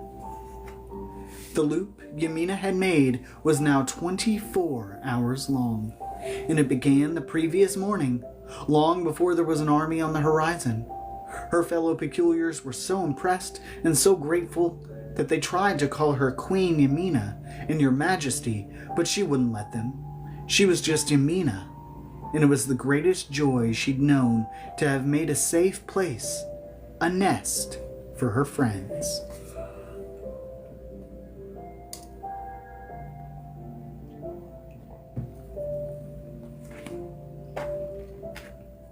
Though they were safe from the Normal's aggression, their problems were far from over. The army that had nearly destroyed them went on to terrorize peculiars across the land, and as word spread of a time loop in Oxfordshire, survivors and refugees arrived with increasing frequency. In a few weeks, their number grew from 50 to twice that. Among them were several members of the Council of Important Peculiars, including Toombs, whose face had flipped right side out again. While they no longer seemed interested in shutting down the loop, the councilmen tried to assert their authority by insisting that no new arrivals be admitted. But everyone deferred to Ymina. It was her loop, after all, and she wouldn't hear of turning people away, even though the camp was bursting. The councilmen grew angry and threatened everyone with punishment. The people grew angry too, and accused the council of lying to trick them into going to war. The councilmen pointed their fingers at Toombs, claiming he had acted alone, though this was obviously not true, and that his deception had not been sanctioned by the other councilmen. They further pointed their fingers at Ymina and accused her of usurping their rightful authority, an offense punishable by banishment to the pitiless waste. At which point the people rose up in her defense, threw mud and possibly a bit of excrement at the councilmen, and drove them out of the loop. In the weeks that followed, the peculiars looked to Ymina for leadership. In addition to making sure the loop kept looping, she was called upon to resolve personal disputes, to cast deciding votes about which of the council's many rules should be retained and which jettisoned, to punish breakers of what rules they kept, and so on. She adapted quickly to her new role, but was baffled by it too. Of all the peculiars in the loop, she was the newest and the least experienced. She'd only been a full-time human for 6 months. But her comrades viewed her inexperience as a boon. She was fresh and unbiased, neutral and fair, and had about her a quiet, dignified wisdom that seemed more of the avian world than the human. But for all her wisdom, Yamina still could not solve their biggest problem. How as more than 100 peculiars could live in a space that was only 300 feet from end to end? Once established, a loop can be made to hold more time, but not more space. And Yamina had only unlooped their small camp's few dozen tents. They hadn't much food, and though their stores reappeared each day with the cycling of the loop, it was never enough to feed all of them. Outside their loop, a hard winter had set in, so there was little to be hunted or foraged. They were more likely to find a roving gang of normals than a meal, for the normals had become obsessed with finding the peculiars who had disappeared right in front of their eyes.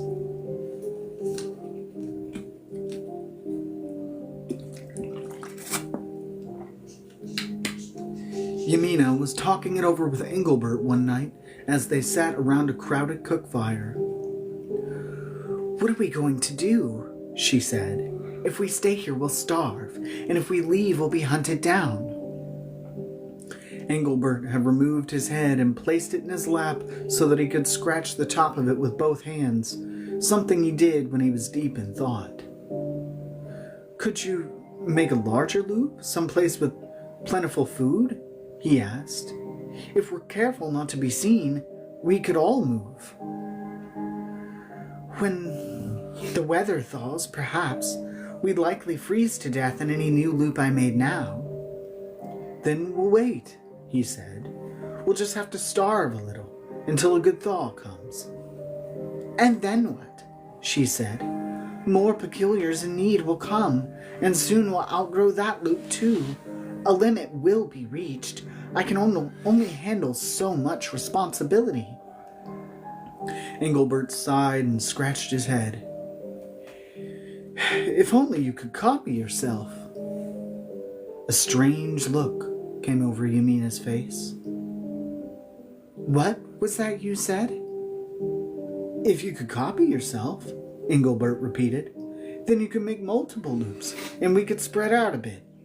I worry about putting so many of us in one place. Factions will divide us, and fights will break out, and if, heaven forfend, something tragic were to happen to this loop, the population of peculiars in Britain would be halved in a single stroke." Yamina was facing Engelbert, but her eyes were staring past him. "What is it?" he said. "Have you thought of a way to copy yourself?" "Perhaps," she replied. "Perhaps." The next morning, Yamina gathered the peculiars and told them she was going away for a while. Ripples of panic spread through the crowd, though she assured them she'd be back in time to reset the loop. They begged her not to go, but she insisted it was crucial to their survival. She left Engelbert in charge, assumed bird form, and flew out of her loop for the first time since its creation. Soaring over the frozen forest of Oxfordshire, she asked the same question of every bird she saw. "Do you know any birds who can turn into humans?" She searched all day and night, but everywhere she went the answer was no. She returned to her loop late that night, tired and discouraged, but not defeated. She reset the loop, dodged Engelbert's questions, and flew out again without a moment's rest. She searched and searched until her wings and her eyes ached, thinking, "I couldn't really be the only creature in the world like me, could I?" After another long day of fruitless scouting, she was almost convinced that she was absolutely unique. It was a thought that made her desperate and desperately lonely. Then, just as the sun was setting and she was about to turn back toward her loop, Yamina flew over a forest clearing and spied below her a flock of kestrels, and among them a young woman. It all happened in a flash. The kestrels saw her and took off, scattering into the woods. In the tumult, the young woman seemed to have disappeared, but where could she have gone so quickly?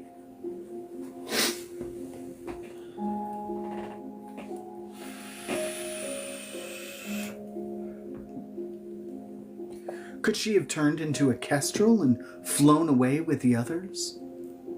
Yamina dove after them and gave chase, and for an hour tried to track the kestrels down. But kestrels are the natural prey of goshawks, and they were terrified of Yamina. She would have to try another approach. It was dark. She returned to her loop, reset it, wolfed down 5 ears of roasted corn and 2 bowls of leek soup. Flying all day was hungry work, and returned to the kestrels' woods the next morning. This time, she approached their clearing not from the air as a goshawk, but on foot as a human. When the kestrels saw her, they flew up into the trees and sat watching her, cautious but unafraid. Yamina stood in the middle of the clearing and addressed them not in human language, or in go-talk, the speech of goshawks, but in the few halting words of kestrel she knew, as well as her human throat could reproduce them. "One among you is not like the others," she said, "and it is to that young woman that I address myself. You are both bird and human. I am afflicted and blessed with the same ability, and I would very much like to speak with you." The spectacle of a human speaking kestrel incited a flurry of chittering in the trees, and then Yamina heard a flap of wings.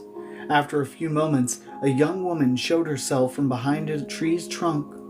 She had dark, smooth skin and close-cropped hair, a tall, finely boned frame that was distinctly bird-like, and she wore furs and leathers to protect against the cold. "Can you understand me?" Yamina asked her in English. The young woman gave a tentative nod. "A little," she seemed to say. "Can you speak human?" said Yamina. "Si, un poco," replied the young woman. Yamina recognized the language as human, but couldn't understand the words. Perhaps the young woman was from a migratory clan, and had picked them up elsewhere. "My name is Yamina," she said, indicating herself. "What's yours?" The young woman cleared her throat and made a loud cry in Kestrelese.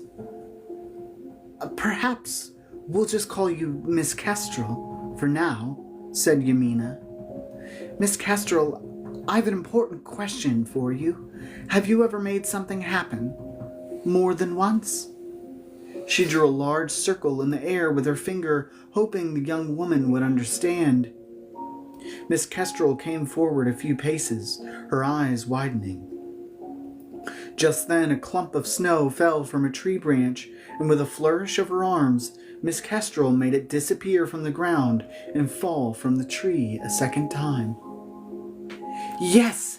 Yamina cried. "You can do it too!" And then she waved her arm and repeated the snowfall too, and Miss Kestrel's jaw fell open with astonishment. They ran to each other, laughing and clasping hands and shouting, and then hugged, each chattering excitedly in a language the other could hardly understand. The kestrels in the trees were jubilant too, and sensing that Yamina was a friend, they flew down from their branches and fluttered around the two women, twittering with excitement. The relief Yamina felt was indescribable. Though she was peculiar even among peculiars, now she knew she was not alone. There were more like her, which meant that perhaps peculiar society could be made a safer, saner place, no longer ruled by the short-sighted whims of prideful men. She had only an inkling of what form of society might take, but she knew that finding Miss Kestrel had been an important breakthrough. They spoke in their halting way for nearly an hour, and by the end of it, Miss Kestrel had agreed to follow Yamina back to the loop.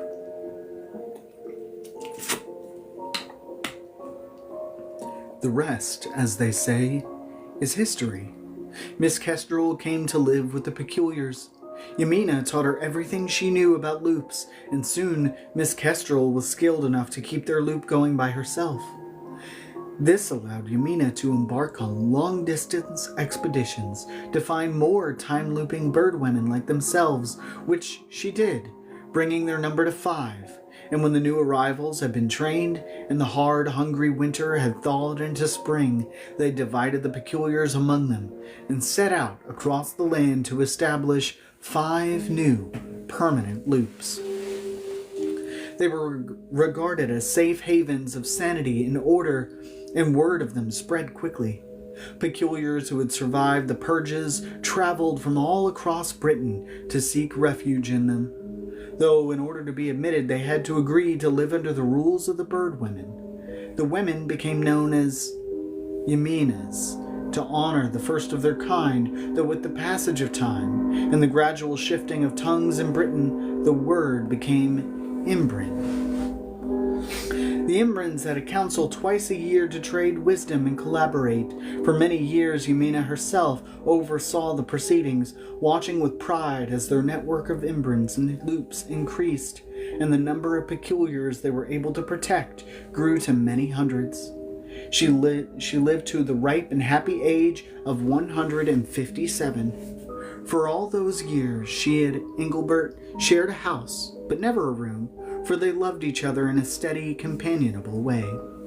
It was the Black Plague on one of its pitiless sweeps through Europe that finally took her.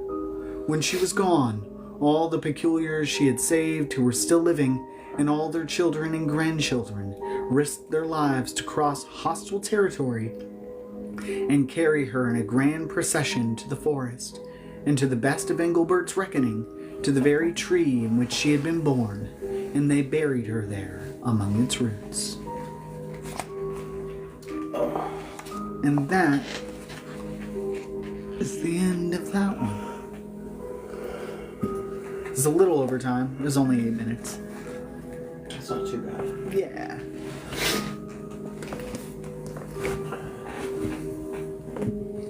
How did we enjoy that? Was that fun for you guys? I had fun. I like reading to people who listen to me.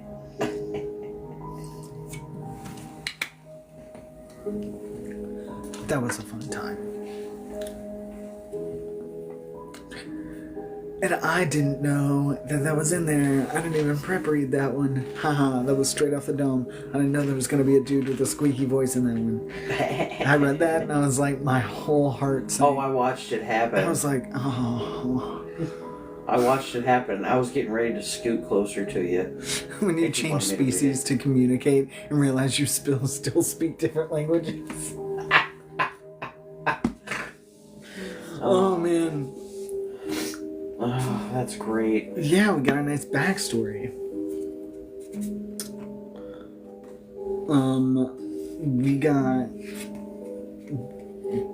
We got a cat. Do we want to do a cat of the day? Is that even a question? Okay. I mean, I was just wondering. We're a little late, so I don't know. I don't know for sure how people are feeling. It all depends. Maybe they gotta go to the bathroom. Well, that's not a phone call, so we won't hear them, so I feel like that's okay. You know. Does anybody else feel weird taking, like, even if you're, like, muted or on a call or something, if there's other people, like, live involved, I'm like, I can't use the bathroom. Like, if I'm on a call, I mute. See, I don't. I will get completely off that call. Or I'll leave the phone, and I'm like, I gotta go do something. Like, I will physically not.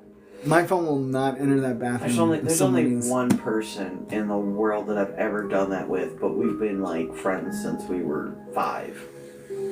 So I feel like that's acceptable.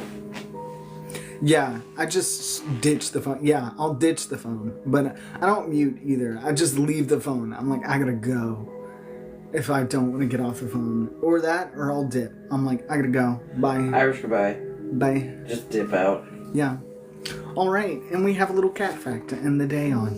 Yeah. I mute and leave headphones next to the computer phone. We're gonna do Savannah today, and they're so cute. Look at all those spots. Okay, it's adorable. Okay, is the Wi-Fi acting up? Not that I noticed. Crimson had an all caps message that just says F space Wi-Fi. So I was assuming that meant the Wi-Fi was being yours is glitching. It's not glitching for anybody else. It shows me as green. It shows I'm good. F's in the chat for the Wi-Fi. Are we good on the Wi-Fi front? If my Wi-Fi is acting up, I'll pause it and I'll switch to data. I'll still be able to stream the data. It might be even more ass though. I'm gonna warn you, I don't normally do that for a reason. Okay. Alright, well Crimson, hopefully you don't miss the cat. Because we're going over a Savannah. The Savannah cat is an example of a hybrid breed like a wolf dog, mule, or a liger. In the case of a Savannah cat, the cross occurs between a wild African cat, called a serval, and a domestic cat. Breeding Savannah cats is difficult and controversial because, like wolf dogs, they are illegal to own in many places and can exhibit aggressive behavior naturally associated with wild animals. The first generation of Savannah cat is called F1, and after that, subsequent generations are called F2, F3, and so forth, based on their percentage of wild serval DNA. Servals and domestic cats have different reproductive cycles, which means many of the potential offspring from these hybrid pairings aren't viable, including kittens born very prematurely. Savannah cats are big, since servals are up to 2 feet high at the shoulder and weigh up to 40 pounds. The further out from their original serval ancestor, the more the Savannah cat is likely to be smaller and more domesticated in personality. This hybrid has only existed in quantity since the 1990s, and in that time, breeders have pushed to include it in major cat associations. Servals are adorable. If you've ever seen a serval, that's a Savannah. They're big babies. I fucking love servals. I fuck with servals. I'm like, if I could have a serval, I'd so much rather if I have was a Maine rich, Coon. if I would also really like a Maine Coon. I've always wanted a Maine Coon. Maine Coon But I feel like I and- already got like a quarter of one in the kitchen. I So- think he's more like Norwegian forest cat. 'Cause he's He's so floofy. so floofy. He's so floofy. He's like 90% floof. He's so big and so floofy. He's such a large boy. he's I definitely love him. like Maine Coon or something really fluffy. Norwegian forest cat. Just heckin' floof. Maine Coon or Norwegian forest cat. It doesn't look like and I know they can come in other color, but Norwegian forest cats don't have like the fur pattern he's got. So I'm like, if he is, he's a mix. Yeah. But then again, why is Nancy? They're brother and sister. She's not as fluffy. She's still fluffy, not as fluffy.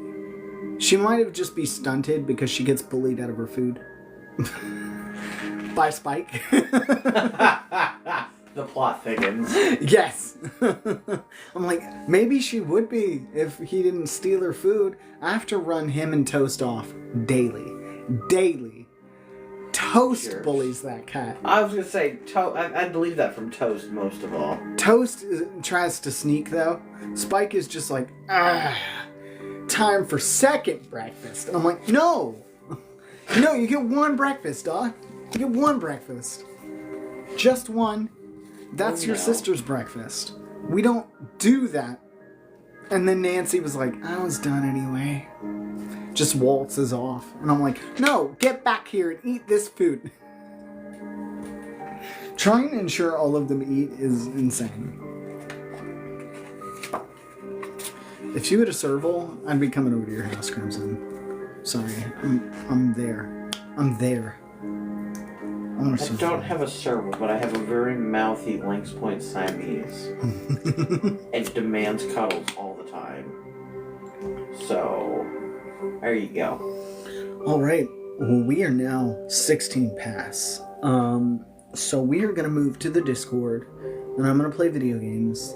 I don't know if Look, I know I've been playing Control, but I'm really accomplishing some stuff on Binding of Isaac. Sort of.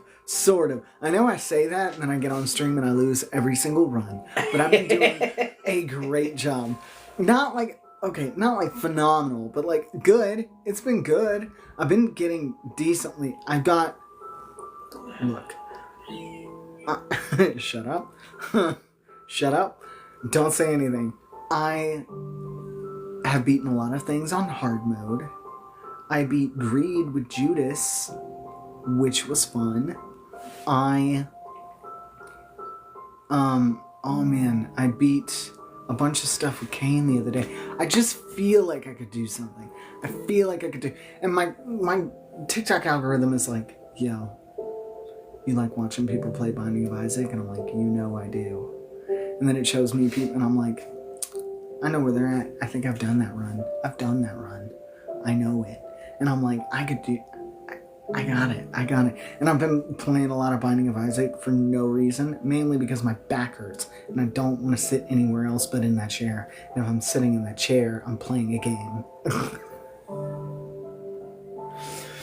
Anyway, we'll discuss it. We'll see what we want to do. Maybe we take a little break from Control and come back to it. And then I just play a little bit of Binding of Isaac as a treat. And maybe a little bit. I don't know. We'll see. Anyway, I'm going to go for now. And I'll be back next Tuesday to read you more Tales of the Peculiar. And I hope you'll join me then, Tuesday, 8 Central. You know where it's at.